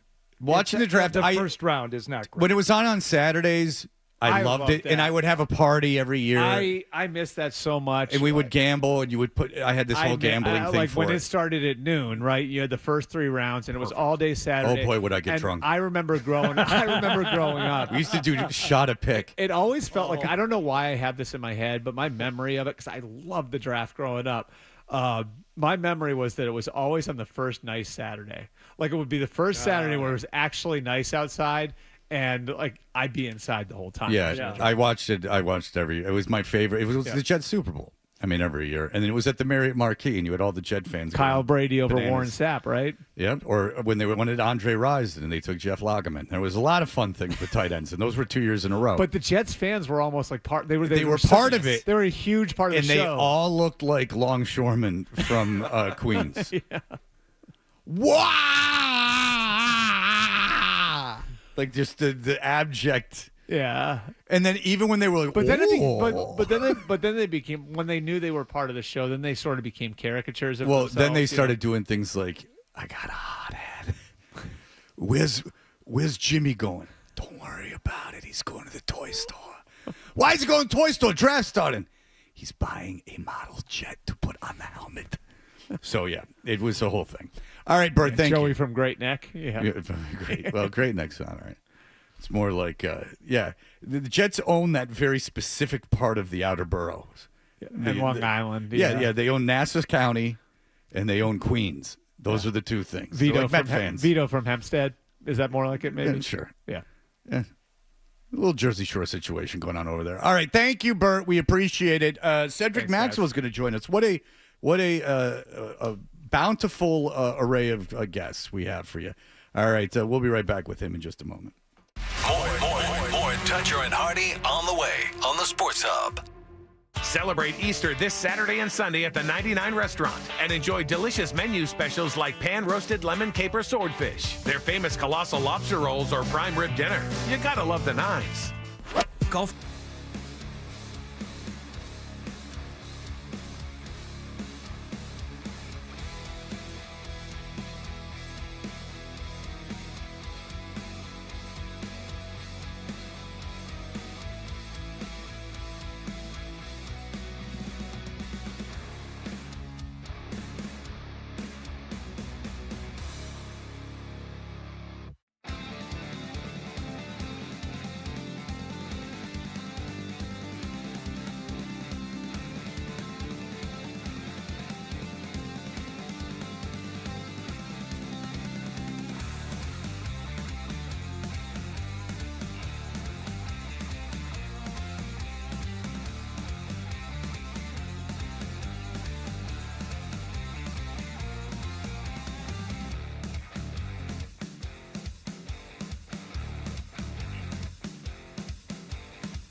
One of my tombstone. On the Sports Hub. I think the most important thing is having an understanding of what their matchups are, what their coverage is, and making sure that we play the right reads versus the different coverages that they have. Knowing that regardless, they're a really good defensive team. They have a lot of versatility. They have a lot of physicality. And they got really good defensive schemes.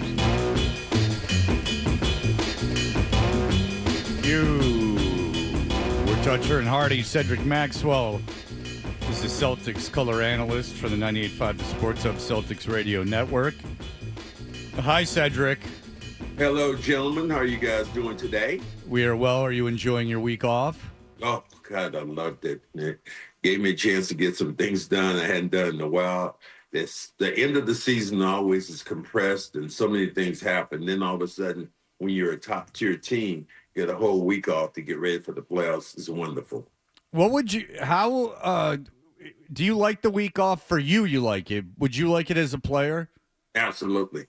Because you get 2 or 3 days off to decompress.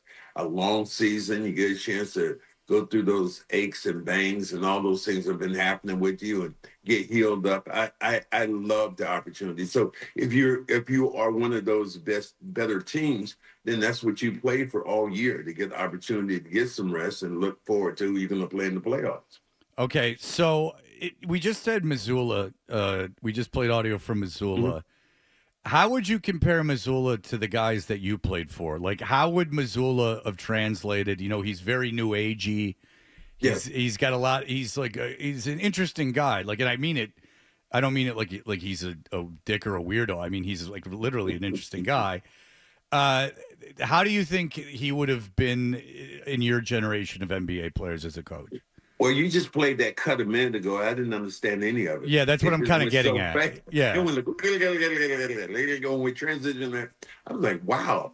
And then when you sit down and actually talk to him, Joe Mazzulla is a lot more measured. I think that's how he is with the general public. But with his players, I think he understands the nuances. He understands who they are. Talked to him several times. And things he doesn't want to do. He doesn't want to piss players off by doing stuff that, you don't need to do, like the shoot-arounds on the day of a game. Sometimes teams go just to be going. His team, sometimes what they'll do, they'll have a session at the hotel and not have to leave and save their legs. And so I think he's a thinking man when it comes to his players. So I really like what he does. It seems to me also, Max, that he's the type of coach that maybe doesn't get too close to any one guy, because he is a different cat. I mean, I don't know that any one player is necessarily going to warm up to him more than anyone else, so there's no danger of him playing favorites. No, I think just exactly the opposite. Joe Mazzulla plays to his star players. He understands, very much like Doc Rivers. Doc Rivers used to tell Perk and he used to tell Rondo, I don't give a damn what you guys think. I'm going with these guys. I'm going with my big three. He does, I think, have a favoritism when it comes to... Really? Yes, when it comes to Tatum, when it comes to Brown and Horford and Porzingis. Those are his guys, those other veteran guys over there, the Whites. He does favor to those guys, and it's a smart thing to do as a player.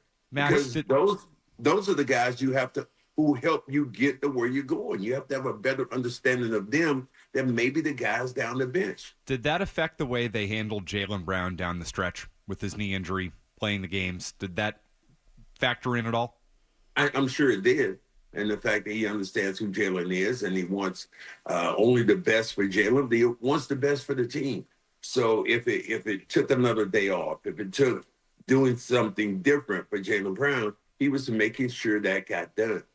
Well, I think, Matt, what you're saying was maybe he played him more than he normally would have played, so it's kind of the opposite. Do you think that maybe there's an idea out there that Jalen's knees hurt and necessarily won't get better as the playoffs go on? It just needs to be managed, and that there's an idea that maybe Jaylen played too much down these meaningless games at the end of the season. No, it's exactly what you guys were talking about. I don't think it happened like that. Okay. In his injury, what they're saying, what I'm hearing with this bone bruise, it doesn't matter about the amount of rest you're going to get right now. Right. It could be a longer period of time. So you play him to see where his pain tolerance is, where he can go. Hopefully with this week of rest, maybe things have happened a little bit better. But you're going to need him. So I don't think he favored him more. I don't think he played him more. I think he played him to see exactly what his pain tolerance was going to be. Okay. Did it mean anything to you when Orlando won that play-in game in terms of calling these games? Yeah, man, I was going to be in the sunshine. I was going to be laying out by the pool. That was the pool that me and Johnny Wallach were out by. We were gentlemen. We were having drinks and we were out by the pool talking. So I think that, from my standpoint, I love Orlando a little bit more, especially with the weather. I went to college there, Cedric. I know the place very well. Oh, well, it absolutely sucks out at Disney, though. I wasn't out in Disney. I was in Winter Park, baby. There is nothing to do for older people in Orlando except basically sit in the sun and lay out by the pool. You don't like dueling pianos then, because there's dueling piano bars as far as the eye can see.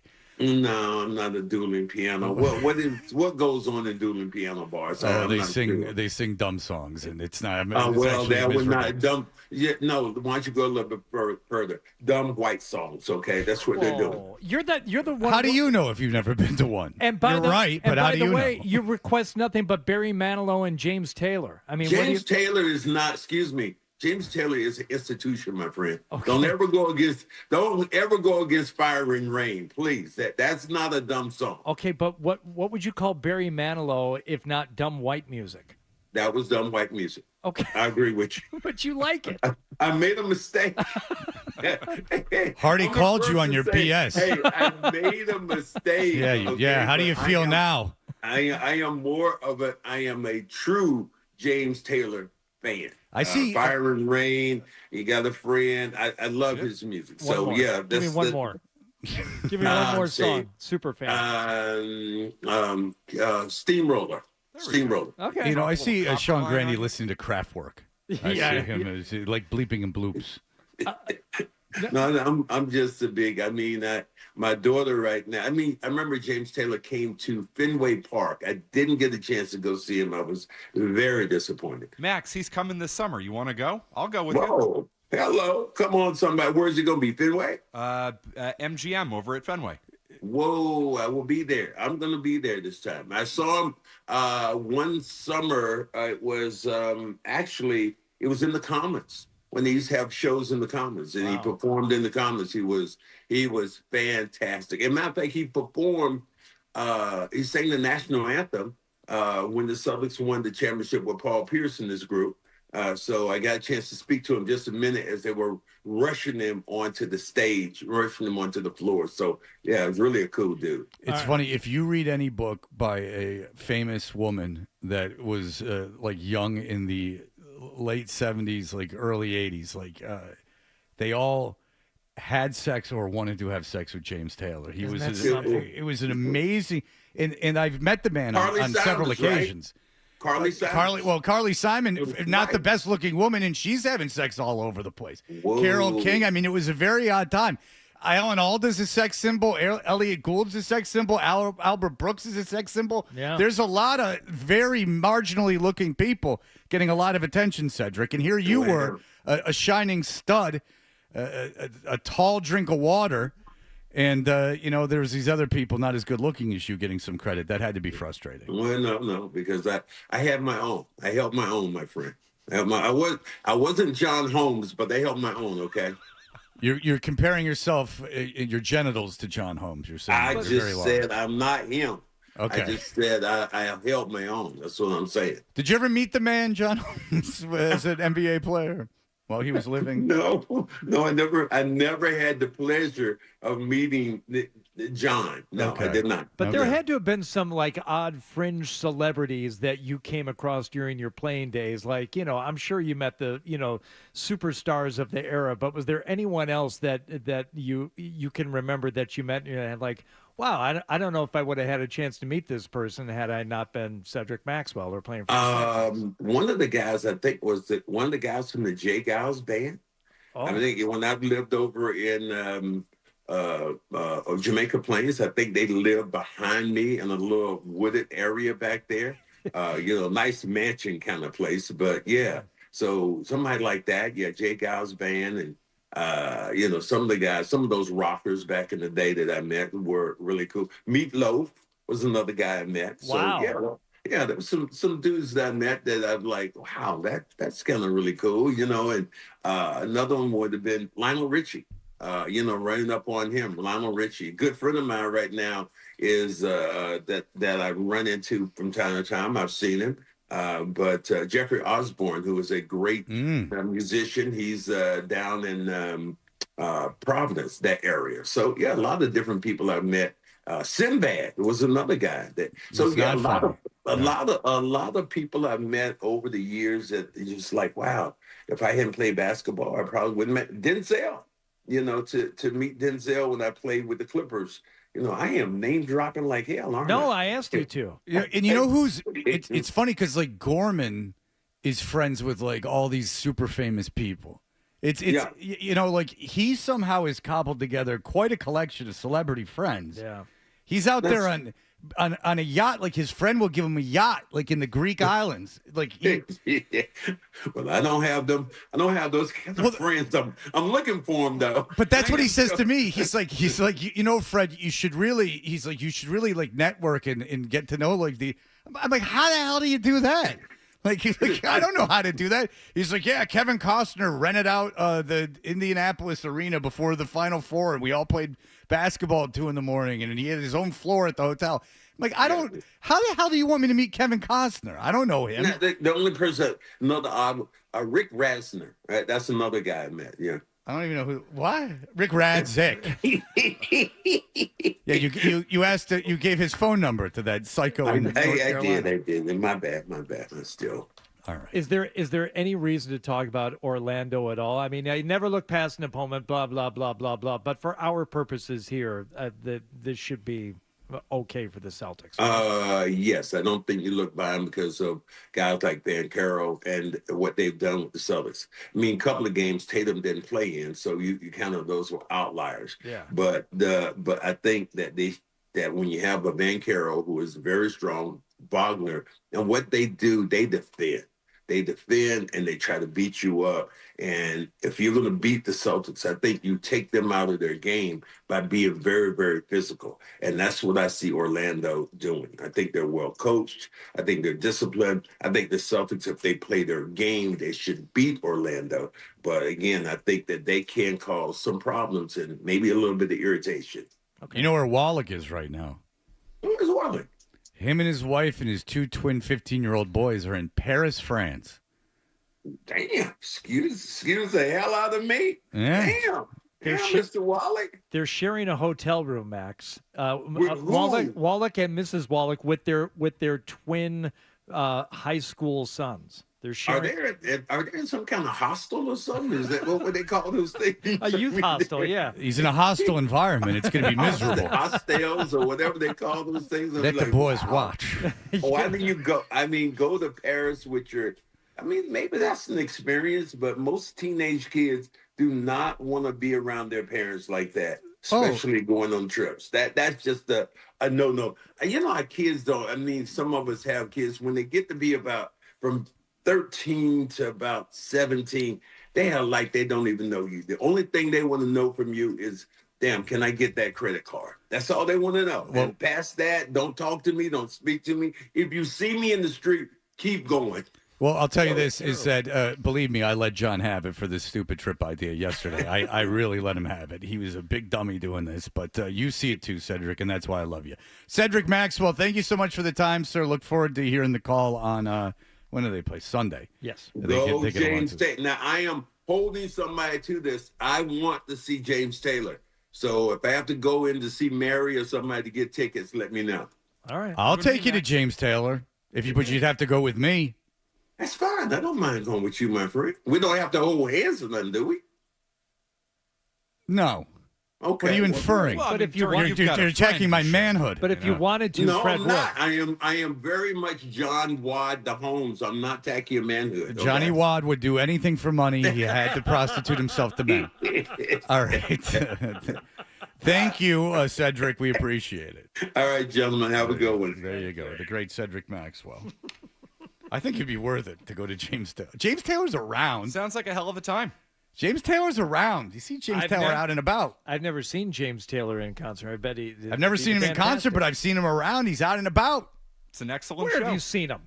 He's around Newton. He's like around. Yeah, tell me a place you saw him. A street, in a store, like James Taylor is around.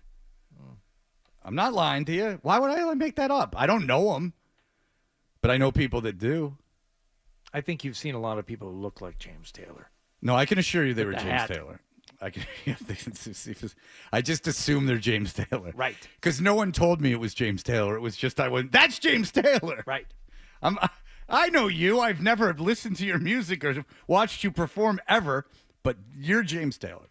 All right. We will be back. Here are the headlines. Essential.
somebody. We've got a passion for Boston sports. Get angry. 98.5 The Sports Hub.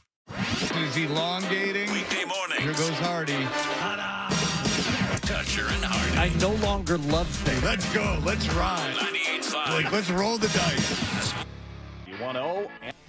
Like, I knew he would like being at the spring training games. It's fun for him. Yeah, but art and culture? No. No. Unless you have, like, some brilliant, cultured kid, and good for you, you're a far better parent than I. But, no, dragging my kids through Paris where they wouldn't like the food. And, again, if you're Anthony Bourdain and you've established this worldly culture with your children, more power to you. Some of us are not that good parents, and it just doesn't work. And John's not. So it's not like he's an exception. They're also going to Luxembourg. Do you know what Luxembourg is, Matt McCarthy? I sure do. What is it? It's the second smallest country in Europe. Jesus Christ, good for you. We thought it was a city. We thought it's it was a city. Basically a city. But John going to Luxembourg. I think Liechtenstein is smaller. I think you're right. Well, the big pop art guy. The Vatican. Oh, right. It is a country. Yeah. I didn't know of Liechtenstein, so I just said that he was Liechtenstein, like the pop artist, so I sounded smart, even though I didn't know the answer. That's a technique. Went over your head. No, I get it. As most things do. Yeah. I mean, you start talking over my head all the time. I'll tell you what, the way I have to dumb down my references for this idiot. Yeah, it's true. All right, But so but I appreciate it. So you want to play a quick game? Yes, very much. You don't know this, so you're playing the game. Yeah, this is And fun. Matt This- McCarthy, you can tell me if you remember these. We're the going to old play switcheroo. What is Matt McCarthy outraged about? Many Adam. things. Matt McCarthy, when you turn him on, he's great on the air, but he is very angry. It's true. So much pent-up anger and rage. I don't even... Okay. Sounds just like Fred. Get her out of there! It's true. Matt McCarthy has a Twitter page, @MattMcCarthy985. Don't cheat! These are some things he was outraged about on his Twitter. On April 3rd, Matt McCarthy said, dropping 7 new albums in June is a total sicko move because he knows there are sickos out there like me who will eat it up. Complete sickos. Prolific. Right? Match that, Taylor. I dare you. Who's he referring to dropping 7 new albums in June? He's saying this to an artist. I have no idea. I haven't heard about this, but the only person I think Matt McCarthy is into is Bruce Springsteen, so I would say Bruce Springsteen. Nailed it. Wow! Look at that. Look at how well you know him. That was that. You ever seen a baseball before? The boss, more like I'm at a loss. All right. Here we go. What is Matt McCarthy outraged about? This blank team is awful. Truly awful. But don't worry, blank. Blank takes full power next year and is definitely committed to building a winner by 2038. Tell me I'm wrong, Fred. Welcome to hell. It's gotta be the Red Sox. No. It is the St. Louis Cardinals because Chaim Bloom will be taking over. I hope you enjoy it, Fred. Kind of about a kid that's never played baseball. Believe me, if they can't get Gate, they can't. That's what they'll use as an excuse.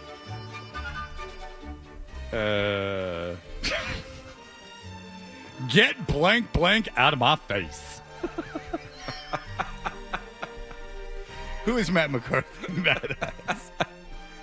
I mean, depending on how long ago, it could have been Rafael Devers. It's a veteran on the same team. You're kicking around. He's often injured.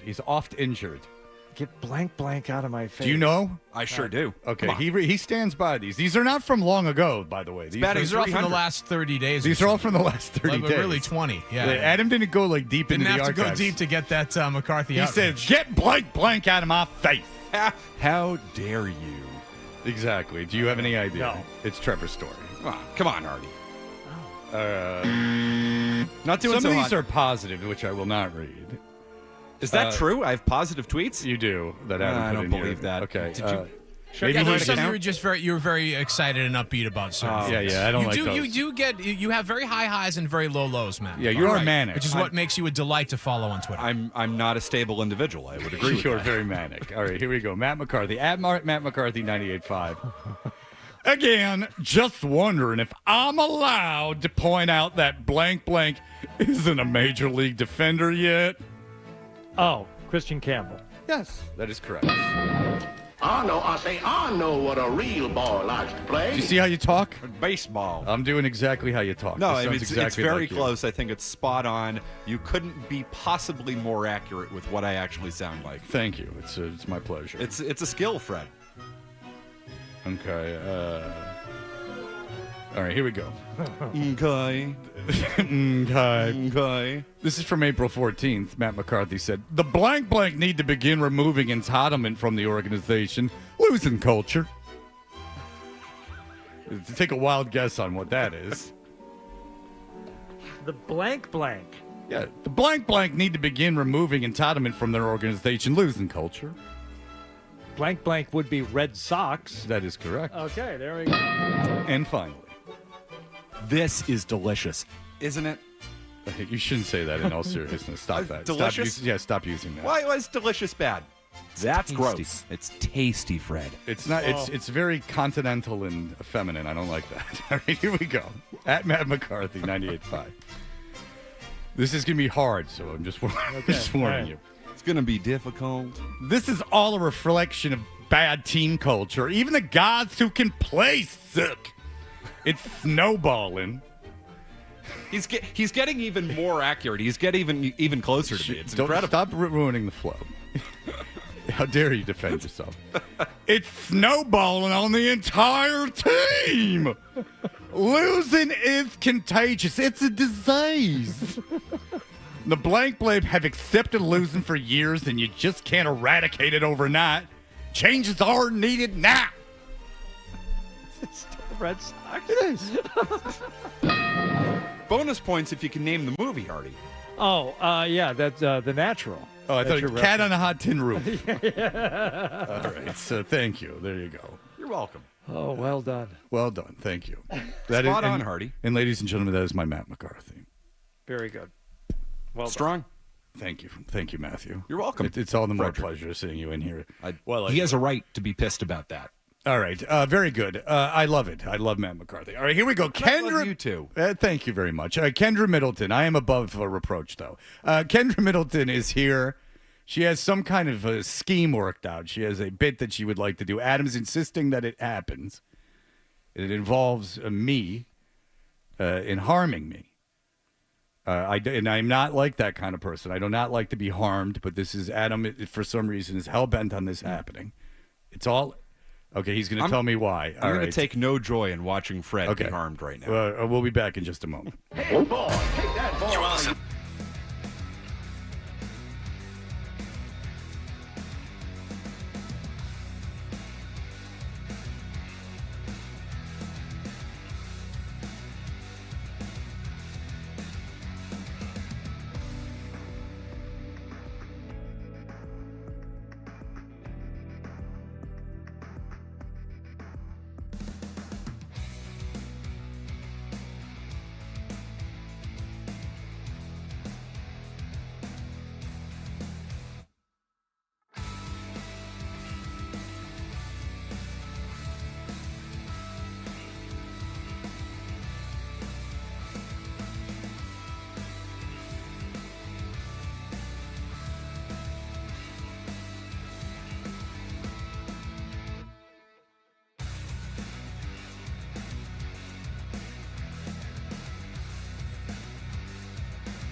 Hub, Beasley Media Group station.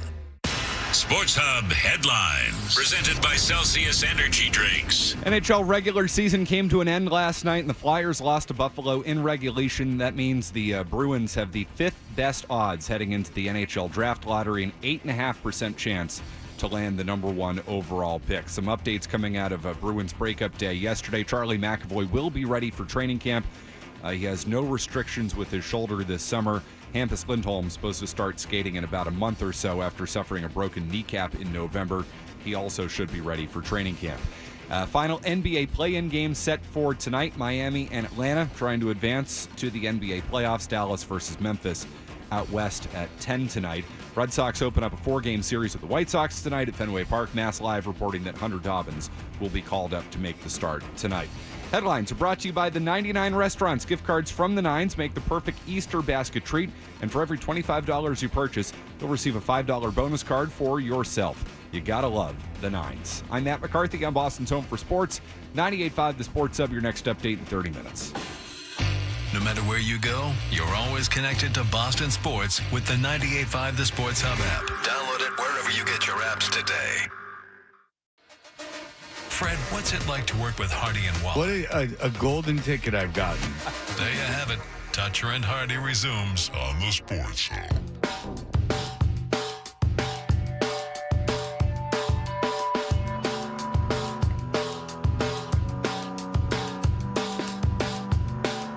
Hey, we're Toucher and Hardy. You can watch us on YouTube. Subscribe to 98.5 The Sports Hub on YouTube.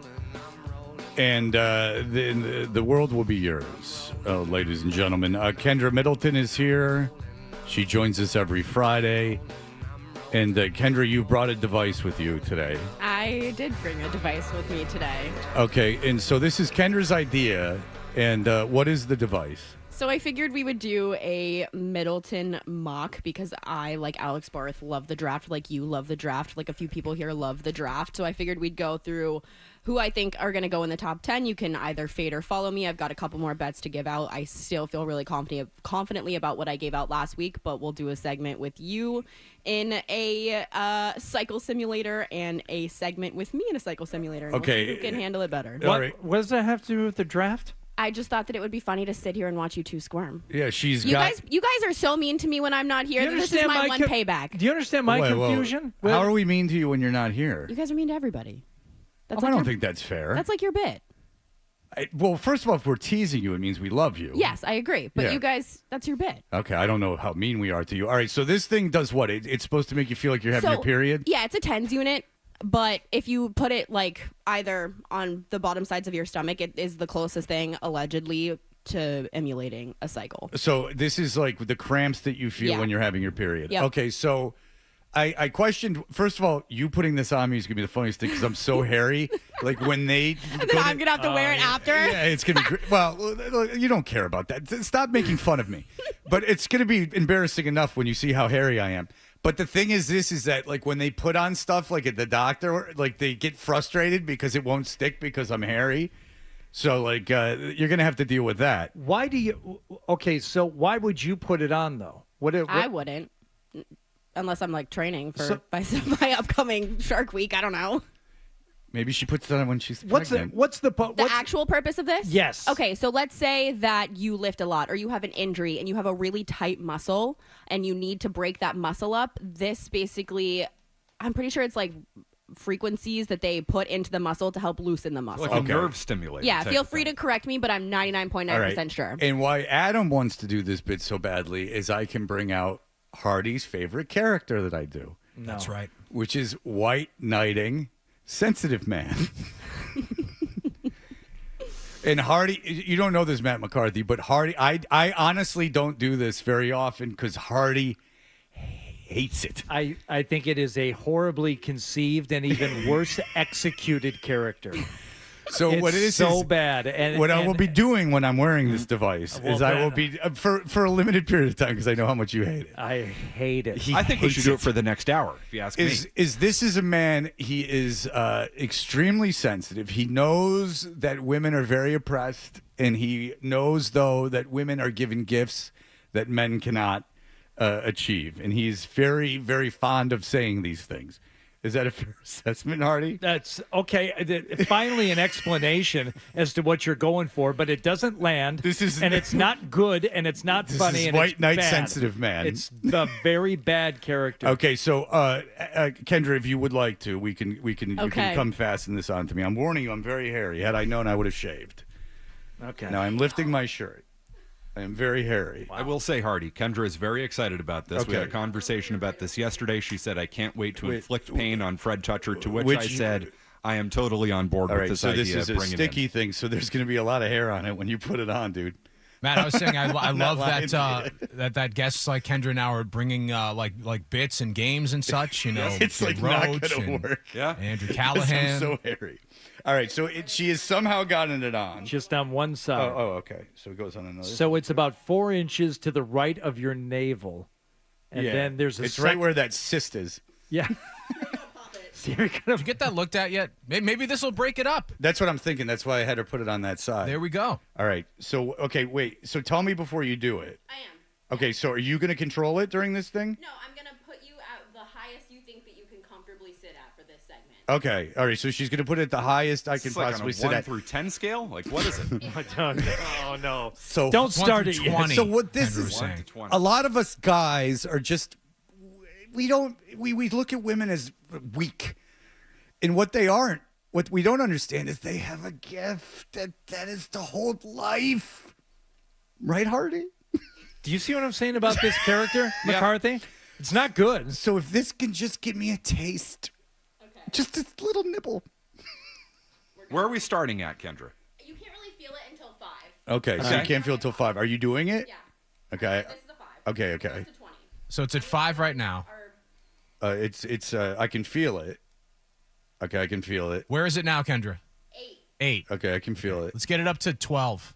Good number. Is there a chance that this will loosen his bowels and he will have to? That would be tremendous. Okay, Is that's this great. this is what cramps feel like? Yeah. You guys are a bunch of pussy. Turn it up to 18. Really high. All right, what is it at now? 16. Okay, I can feel it. Go ahead. I'm pretty fat, so this is, it's got to get through a lot. Okay, that hurts.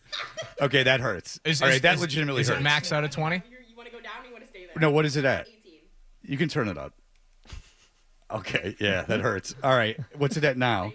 Just put it at 20. Get it out of the way. Okay, it hurts. All right, very good. It's very uncomfortable. It'll last for 3 hours. What? Yeah. It's going to hurt for 3 hours? Battery will last. Okay. So I mean, what- it's nothing I'd have to take Midol for. Did you leave it at the hurt setting? Will I become irrational and overly hateful of things? Yeah, you'll probably get really sweaty and mean. Okay. And white chocolate. So I'll finally Anything understand different these about things. that? True. Yeah. Are you a chocolate person? Yeah, kind of now. Especially when I quit drinking. For some Okay. reason, I started to crave that. All right. It's if you put this on your genitals, it would be it would be insanely uncomfortable. I'm more interested in the emotions you're feeling now that this is on right now. I don't know. That's He's what I'm- crapping He's on it getting so much. red. Yep. He's getting red. I'm. You know what it is? It's a mixture of. It's uncomfortable, but a good kind of uncomfortable. Go on. Go on. You know what it is? It's like, just like, ooh, a new egg's coming. I'm passing a new egg. You can feel Kendra, it. you know what? I don't think I'm ready for ponds yet. I think I'm still a pad guy. The best part is going to be when we rip this off the hair. Yeah, I know it's going to kill. And then you're going to have to put it on, and then it's going to Oh, be I like have extra you're- pads. I and just then- didn't tell you that part. Well, you can't wear them. You're going to have to wear my. I have to have your You're going to have to wear my secondhand hair. hair. Absolutely. All right, so let's do this. All right, I'm very uncomfortable. You've got your wish. Thank you. All right, so this is how you Mine believe too. the draft will go down. The draft. The- It is uncomfortable. All right, so this is how you believe the draft will go down. Yeah, so I brought a Middleton mock with some bets for you guys to fade or follow. Like I said, I brought a 1 through 10. I think we said in the hallway we want to start in the back and make our way forward. Do we still feel that No, way? let's just stop at the top and Okay. then make our way down because it gets more interesting as you go down. So people are saying that they don't think that this draft starts until 7. I personally don't think this draft starts until 8. But if we're following the breadcrumbs that I would say gambling sites are giving us, which are pretty much always spot on in my opinion, unless there's something crazy, I don't think personally there is an opportunity for a trade until after the Jacksonville Jaguars pick. I think that those, unless you offer kind of the farm, there's really, I think that those 5 are set in stone. it is It is getting more and more uncomfortable. The longer I sit here, it's starting to develop into almost a stomach ache. Like it's gone from the muscle into like my internal organs. So do you still wish that you had a womb? Do you still? What I'm hoping for is diarrhea, so it's like a quasi period. Now that's maybe the most off-putting. But it's not. It's fun. I have some poetry that will help. Go ahead, Kendra. I would like to ask you. You're so wise. Because you are a. You go, girl. Because you know it's hard for female reporters in sports, Hardy. Could you stand like that for 4+ hours at work? No, it would be bad. Yeah, it's starting to hurt. It's like it gets more and more Pop uncomfortable. a couple of Midol, you'll be fine. I want it au naturel. You know, when my partner was giving birth, you know what I said? I said, I'll take the epidural. Just poke my spine with needles. Fun fact, the worst cramps only emulate up to 3 centimeters dilated. Fun fact. Okay. Anyways, how much, because you're a draft person and I've been Yes. listening to you this week and I'm going to apologize to you. I did not respect your draft game because I didn't know how much you loved the draft until this year. So Okay. I do owe you an apology for that. Fair enough. You actually do love it. I do. Do you put any stock into these rumors about Shadur Sanders and potentially the Giants taking Travis Hunter, moving up, kind of pulling the Texans card from CJ Stroud and Will Anderson a couple years ago and moving and taking Shadur right there too? Because there's been all of these rumors about how Shadur had Giants cleats and, you know, the rumors about his dad and all this kind of stuff. I personally think Shadur is going to fall, but do you take any stock in that? No, the reason that he had Giants cleats on is because they didn't want him playing in Cleveland, and the first team that was going to take him reasonably was the Giants. So you're saying they'd take Carter and then they'd trade back up for They would Sanders? take Hunter and then trade back up and take So Sanders. you say Carter going second? I would no. I mean, yes, probably. Okay. I would say yeah. If that happens, Where would they have to trade back up to? 8? I think that they would probably have to trade up. Yeah, probably behind the Jets. I think the Jets. The Jets will not take Shadur Sanders. No. That's what I'm saying. Is I Yeah. think the Jets, who I think the Jets are taking, is a lock. But I think that 8 is the Panthers pick is probably where people will start shopping to move up to. Okay, fair enough. All right, so obviously you have Tennessee keeping the pick, I would Yep, imagine. So yep. Cam Ward's going number 1, we know that. I did this no trades because Okay. I like the creativity that people do with the trades. I don't put a lot of stock in them. You never really know. And it's all kind of just a crapshoot, right? Unless you have some sort of information. But I firmly believe that It's a nausea now that's happening. I firmly Like a believe very the top real 5 are nausea. set. This sounds like it actually might do a pretty That's good what I'm job saying. of simulating. Yeah, so a lot of the like women's groups that go out and ask men questions Oh, about women, which one? Which branch? Planned Parenthood, go out and put these on Always guys have and a ask plan. them questions. Anyway, so I Stupid think men. Cam Ward a lock at 1. Yes. Travis Hunter, I think a lock at 2. Okay. I think that Abdul Carter also a lock at 3. And if you hear Breer, you know, he says things that he's heard. The Giants have a whole plan for Abdul Carter, how they're going to use him, even though they spent money in free agency and they have Thibodeau that was a high draft pick. Abdul Carter is going number 3, correct? Yeah, I listened to him earlier, and this is what I mean by kind of following the breadcrumbs that sportsbooks leave. Cam Ward is minus 20,000 to go first overall. Travis Hunter minus 800 to go 2, and then Abdul Carter minus 550 to go 3. Okay. At 4, I hate to say this, but I am going to trust the early reporting from around here and kind of everything that is being heard nationally. And it really does seem, I know that Patriots fans don't want to hear this, but Will Campbell is probably the pick. Yeah, and according to Breer, like Vrabel's in love with him. They Yep. spent an inordinate amount of time with him this draft cycle. Yes, it What are seems the like. Yeah, What are the minus odds? 225. Oh, yeah.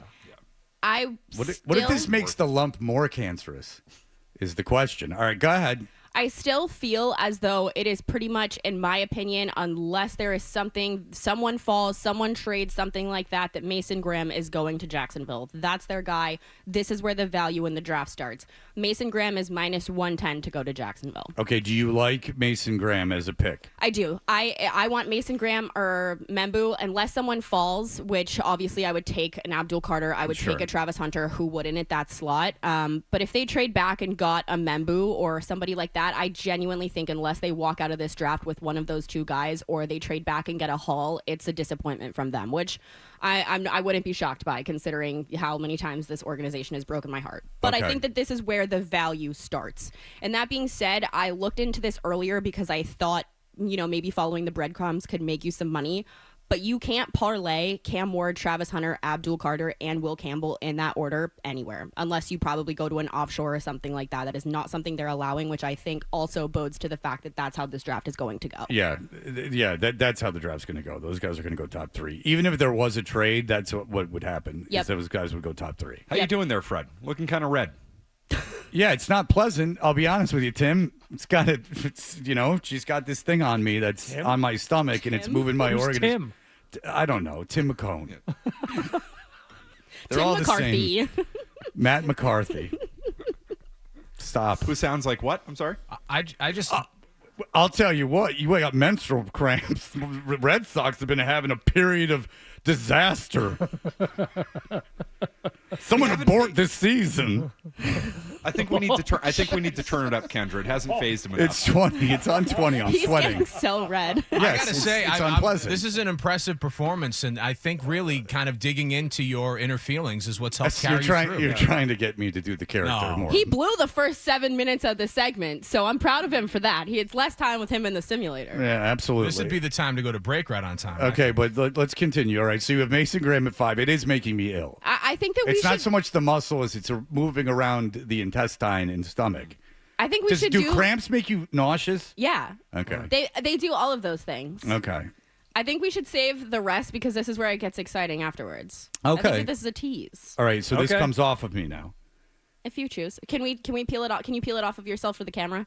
No, you peel it off. Oh, wow. Okay. I think it should be peeled off on the air. Yes, it should, because this is going to kill. Yeah. Oh, yeah. There's a lot of wow. hair there. When I stand up, it hurts. Okay. When I stand up, it hurts. Legitimately hurts. Okay, see if you can get the microphone down near it so we can hear the rip. Oh, Jesus Christ. Just go. Oh, that wasn't that's so not bad. Oh, there's no hair. There is hair on it. Lick it. How much? Give me 50 cents. All right, we'll be back. Being a woman is not so bad. Let's be honest. They make a big deal out of everything. It's not a big deal. It's a real just non-story. There you go. Let's be honest. And I'm going to take these so you can't use them. No, here you go. Here you go. All right. We'll be back. Kendra's used to it because she's having her period all over the place all the time. So she's used to it. We will have more of this mock draft on the way. You're listening.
Knock on wood.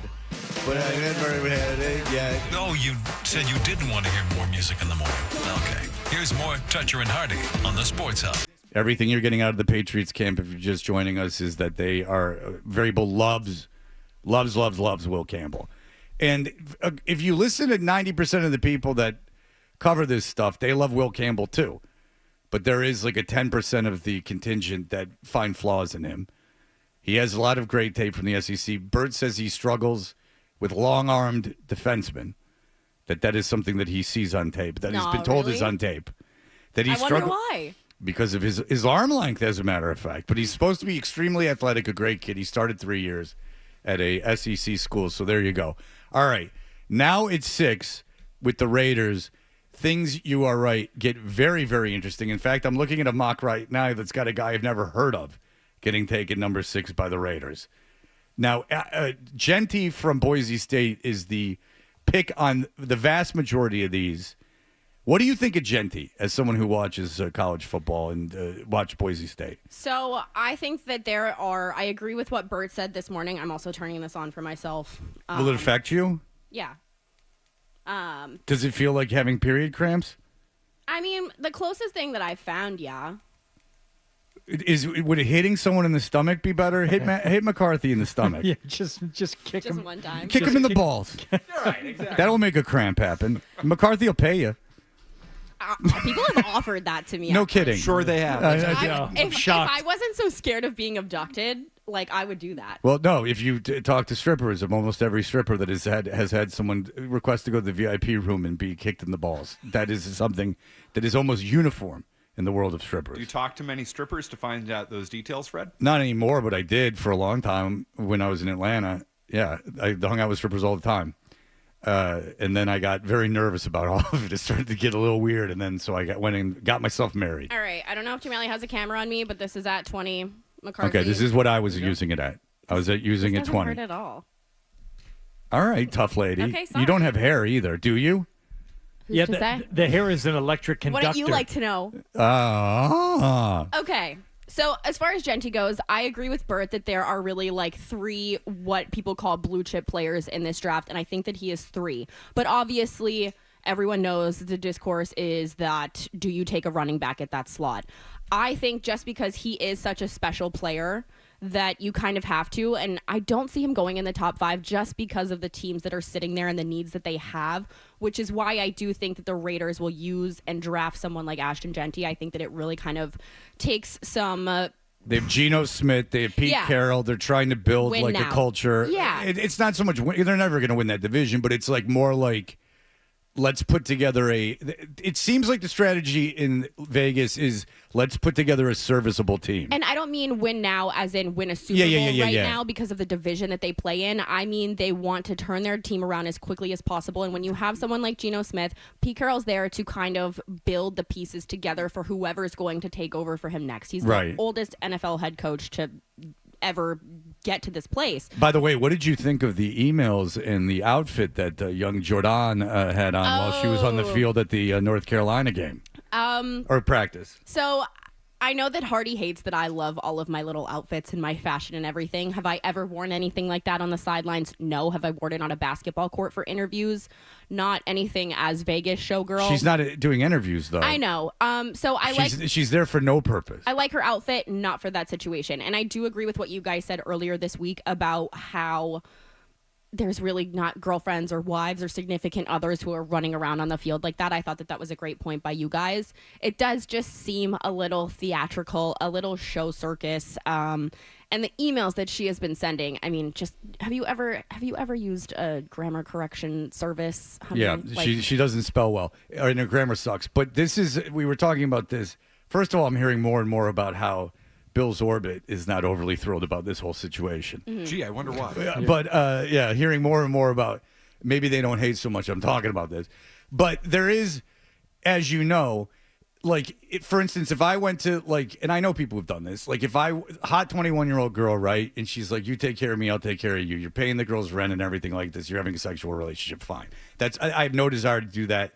I would be mortified by the whole situation because I don't want to be with someone who I feel, because I already think they're disgusted by me. I don't need another level of certainty about that. Then there's, we're going to get married. Yeah. Okay, so there's that. And then, then they're in the will and everything else. But what you don't see, and this is a whole other level, is take control of my business. Yeah. And so this is where the wheels, I'm hearing, have very much come off in the whole situation. Is that now, because we all seen it, rich old guy, younger woman, great. Rich old guy marries younger woman, great. Rich old guy lets the younger woman start running his business and answering his emails. You don't see that. This is a whole new level of old man going, young lady, you take control. But it also feels a little fake in the fact that it's like, what, Belichick Media or Belichick Productions? Whatever. He is telling people to directly ask his girlfriend, and I don't care if his girlfriend was 60, unless she had a big PR background. Yeah. Like, or she was the coach of the girl that the woman that coaches the Blue Jackets. There's a woman who's or Utah or something. Like if she grew up. Even if she grew up coaching women's soccer, like if she coached collegiate soccer for like 10 years, or 20 years, then I could see. Like if there was any kind of reason for it, but there's not. Yeah. But it's ridiculous. And the fact that it's Belichick makes it so much better. Like if it was some singer, if it was like Mick Jagger, you'd be like, I get it. But Mick Jagger would never give it control of his empire over to a girl. It's pathetic. Yeah. Okay, let's go. So because the Raiders' run game was so historically bad last year, I think that that's the thing that they have to address. Okay, so I agree with you that Genty will go there. I wish he would go to the Patriots. But look at this mock draft. Luther Burden III. Now, you'll recall he plays for Missouri, and he was supposed to be hot stuff. He sucked last year. But this mock's got him going 6. So Genty is, you're right. The draft starts at 6 because it could go a lot of places. It's not going to go Shadur Sanders, but it could go a lot of places there. Luther's top 100 grade sits somewhere in the 30s, so Yeah. I think that would be I agree. an insane thing for them to do. I think that it's a lightning in a bottle situation. If he's sitting there, you've got to take him. There's really no argument for it. Your run game last year was historically bad. Right. At 7, I still don't think the draft is really starting here without trades. If this stays how it is, I genuinely believe, based off of what I heard, what the needs are, that the Jets are going to take Armand Membu, because I think that the smartest thing that they did in this offseason was sign Justin Fields.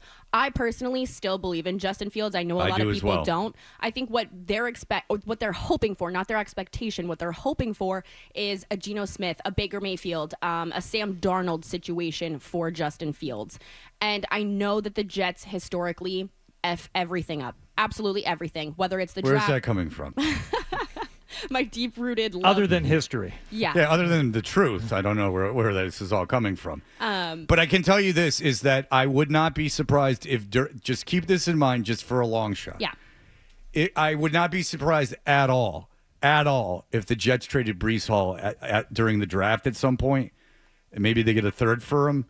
Maybe even get a second for him. I mean, he's coming off an injury, but I would not be surprised at all if they trade Breece Hall. They're not going to pay him. Why do you feel that way? They're not going to pay him. Glenn came out and said, Glenn's not screwing around, and he came out and said, we're using 3 running backs because they're using the kid they got from Wisconsin, and I can't remember who the third one is. That's how good he is. But they're like, we're going to use 3 running backs. I don't think that Hall's been kind of a problem. He's been injured, and he's also been a bit of a problem. Their depth chart is Braylon Allen, Isaiah Davis, and so it's Braylon Allen. Braylon Allen was really good last year, and Isaiah Davis is quick and can catch the ball out of the backfield. So they might believe that that's enough. But maybe if Genty fell to 7 under some miracle, the Jets would get him, which would be a lot of fun. But I'm with you. They take Membu, or they take the kid out of Georgia, the edge rusher out of Georgia. And I think that makes them a lot better instantly if he can play to an NFL serviceable level immediately. Yeah. Like, if you keep Breece Hall, you obviously have that option.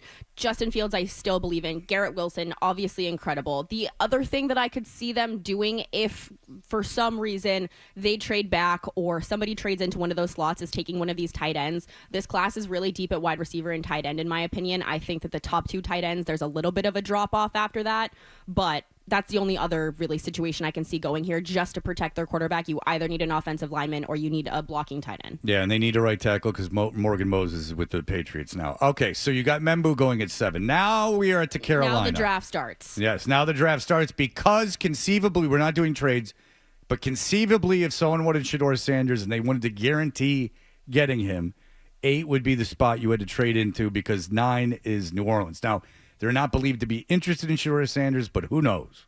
I don't think that there is any interest there.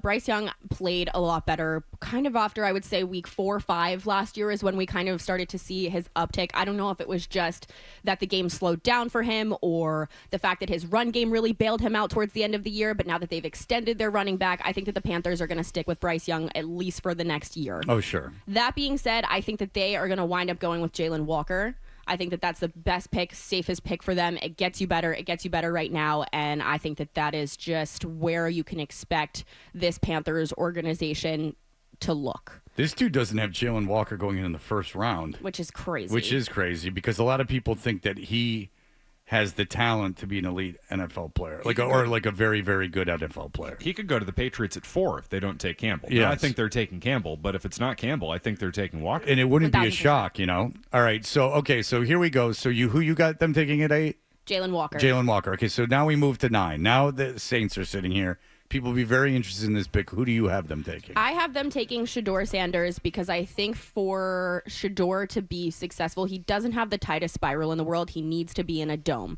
Where does New Orleans play? In a dome. Where's the teams in their conference play? Exactly. And, and half of their games against their conference will be in a dome. And Right. I think that sets Shadur up to be successful. And I think that it's a good culture fit for him. I think that it is. What are the odds on that? Shadur is plus 195. That is one of my bets that I'm going to give out. That is DraftKings. That's the best odds that I found. FanDuel has the best. I would say FanDuel has been very sharp through this. The best odds that I have found have been through DraftKings. Okay. There's only one. There's no sponsor anymore. You go nuts. Well, I'm a Profit X girly now. All right, very good. Well, they don't. New I don't see station any money sponsor. from them. Okay, Yeah, new all right, station all right, sponsor. very good. Then go Yeah. Profit X. There you have it. Yeah, you can use my code Kendra and get up to $1,000 in Boston tickets of your choice. Well, I don't want to hear it unless you're walking. Okay. All right, so I didn't wear the bra for that. Sorry. All right, my well, that's the kind of well, there would be no bra, I suppose. All right, I forgot to say Membu to the Jets plus 110 on DraftKings. I think that it's that is plus money. That is, I think that is a solid bet. Interesting. Yes. I agree. And so now we are to number 10, and then I have one more. I want you to look up one more thing. Okay. I have a couple more bets to give out that aren't on the board. Yeah, but I just have one thing in Yeah. specific because I'm going to put money on it. Number 10, who do you got? I'm going to give out a play that the Bears are going to take a tight end, whether it's Colson Loveland or Tyler Warren. Chicago to draft a tight end at that slot is plus 320 on FanDuel right now. Okay. So, and I think I don't, like I said, it's kind of a long shot bet, obviously, because of the odds, whether there are trades or not trades. I still stand by the first trade option, I think, is going to be that Panthers pick. Yeah. But depending on how this board shakes out, if somebody wants to go up and move and gets one of these guys that fell or a quarterback or something like that. But if Chicago stays, I think that that's where they go. Can I give one draft bet that I wouldn't put a lot of money on, but it's going to be a big long shot? I'd like to know the I have odds one of as it. well, yeah. Okay, it's Jalen Milroe Yep, winning I the already first got it. round. Yep. Okay, you so do. I have Jalen Milroe because he was invited. Yes. I've and the heard- Rams. Yeah, I've heard. I think the Rams maybe. I could see them going maybe Jackson Dart or something like that. But because Jalen Milroe was invited, you have to kind of follow those tea leaves. And it's been said that they want to avoid the Will Levis situation from a couple years ago. But because so many of these guys have turned this down, I think that they need the star power. And obviously, Well, but they invited him. They didn't invite him after people turned it down. They invited him I right know, away. But Okay, I go think ahead. that helps the name recognition just because this isn't the biggest Yes. hype draft. Obviously, yeah, you want the quarterback from Alabama there. Exactly. But you are correct that there are people that have been in meetings with the league that say we don't want you. The league doesn't want to invite guys that aren't going to get taken. But he's plus 135. That's it? Yeah. Wow. So he is going in the first round. But I think that if you don't think McVay will looks at that kid and goes, "I'll just make him a quarterback. I have 2 years. I can turn him into a quarterback." No doubt about it. Like runs a 4.2. He throws an incredible deep ball. Like he's an insane athlete. It's the short and intermediate stuff. And it's not, and he's young. It's not like he's an old man. He's not, coming out here at 26. God. This Tyler Shuck kid from Louisville has made absolute jumps in everyone's mock draft. They say he throws the best ball in the draft. Yeah, all these I things. think that is where you have to look at a quarterback upset. For me, I think it's very clearly Cam Ward, Shadur, Jackson, and then Tyler. I think Jalen is after them. And then Quinn Ewers is somewhere behind that. I'm higher on Quinn Ewers than I am on Kyle McCord. Oof. But Quinn Ewers sucks. I know. He had it all. He was given it all. But that being said, you have to think about the fact, and I feel like Tyler feels like a McVay guy. So I think that that's where you have to look at that. And that is where this draft has kind of, in the last couple of days, really started to gain some momentum with the quarterback position. If you follow this draft stuff, it is that Tyler has moved from sitting somewhere in like a 90 NFL prospect ranking to moving up to maybe early day 2. Yes, I've heard the same. People seem to like it, but there's some people who hate him, so it's very interesting. Yeah. But Jalen Milroe is 22 years old, so he's not like he was sitting around for I would... He's just lazy with the football. That's my thing with him. And I think that McVay, who's I feel the best coach in the NFL, I think that if McVay feels, and maybe rightly so, I get my hands on this kid. He doesn't have to play for 2 years, certainly. I get my hands on this kid. I got 2 years. You know, they don't even care about draft picks. Which, you know, they said F them picks. Yeah. I think they take them. I also, just for a long shot or something like that, I think San Francisco is one of these teams you need to look at moving up because they have a ton of picks. So I think that they could definitely move up earlier into the first round to get somebody. Very good. Well, Kendra, I enjoyed our draft discussion. I'm glad after all these years you finally realize how seriously I take this. And it's good to know that you've been sitting around thinking that I don't know a lot about anything, which is nice. I'm glad that you respected me. I don't know if I go that far, but you know. No, she doesn't respect me. I respect you. She also took an unnecessary shot off the air. I'm not saying that she doesn't necessarily now respect you. Listen to this shot off the air that was completely unnecessary. So Matt and I are talking to her, and we're having a conversation, and we're talking about this one thing, like da-da-da-da. And I go, you shouldn't say that in front of guys that you like. Like, I wouldn't say that in front of guys that you like. And she goes, yeah, but I don't like you guys like that. And I said, love you, mean it. Yeah, but it was completely unnecessary. No one was insinuating that you liked any of us. What type of like did you mean? I meant she... Romantically. Yeah, that to people... Thank you, Hardy. Here's a tidbit you can say... What I was inferring is, or implying. What I was implying was, and Matt, you'll agree with this, is that I was saying, you can say that in front of Matt and I. Right. Don't say that to guys that you actually like. But she had to throw it in there like, well, I don't like you guys. How did it make you feel is what I'm interested in, Fred. Made me feel perfectly fine. It made me feel like this is a woman who knows what she wants. This is a woman who's not afraid to tell it like it is, which is brave.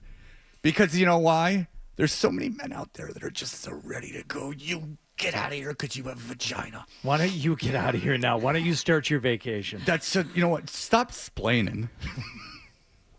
I get it, Buster. All right, very good. Thank you, Kendra. I'm glad we could annoy Hardy one last time. I'm going to take these. All right, how did people get it? Yeah, it didn't affect you at all, which is a little disconcerting.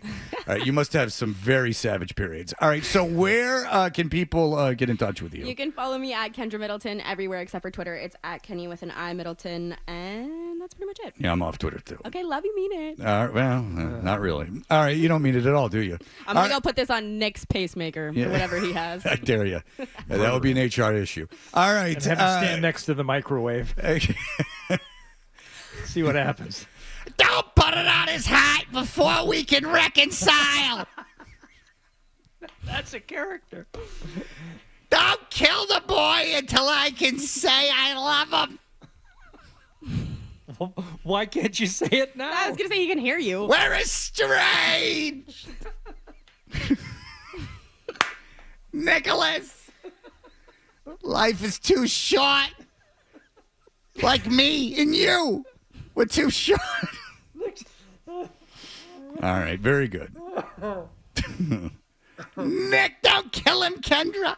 There's so much left to be said. I don't want to say it over a coffin. Nick.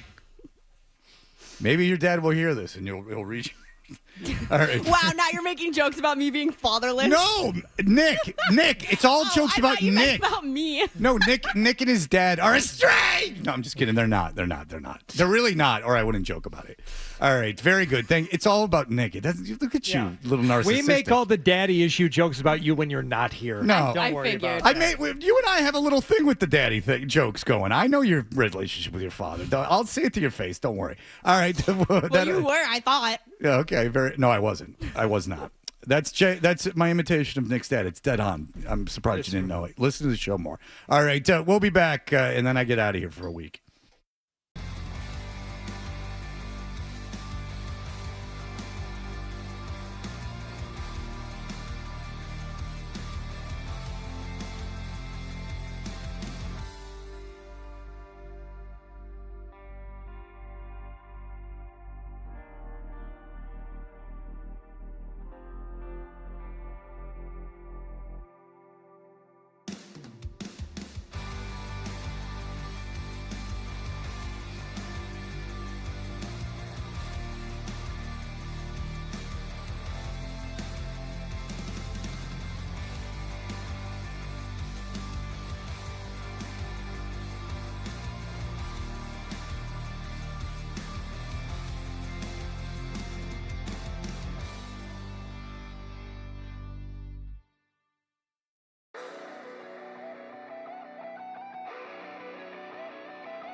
direct link between your donations and job creation. Log on to goodwill.org and become a job creator. That's goodwill.org. New England plays here. Down the right side, it's a separation. Yeah, touchdown pass. Yes. Perfect dive from Drake May. 98.5, the Sports Hub. Half toucher. Dressed like a gorilla. Half Hardy. A big, beautiful ball of flame. And a whole lot of Boston sports. And I have had many offers to become an insider. We know what you're thinking. What could I possibly have missed from the show? It's time for The Stack on Toucher and Hardy. By the way, Blind Scott says, thanks for doing this with Kendra. You're a huge supporter of Kendra. Oh. He says that he liked it. Over 100 Scott emails now. Yeah. He's actually, it's only like 30 today. Yes, Terrence Howard has a new podcast. He says he's going to take on big-time Hollywood media companies, something he is calling a, quote, studio's nightmare and every actor's wet dream. He's going to pull the curtain back. He's going to specifically tell all about his ongoing legal battle. Shocking, stunning. He has legal battles with CAA, the talent agency. He's also going to talk about Disney and Fox. You know what? It's going to deliver because they always do. Like, I mean, it's about time someone made a podcast to really take the man down. Boo.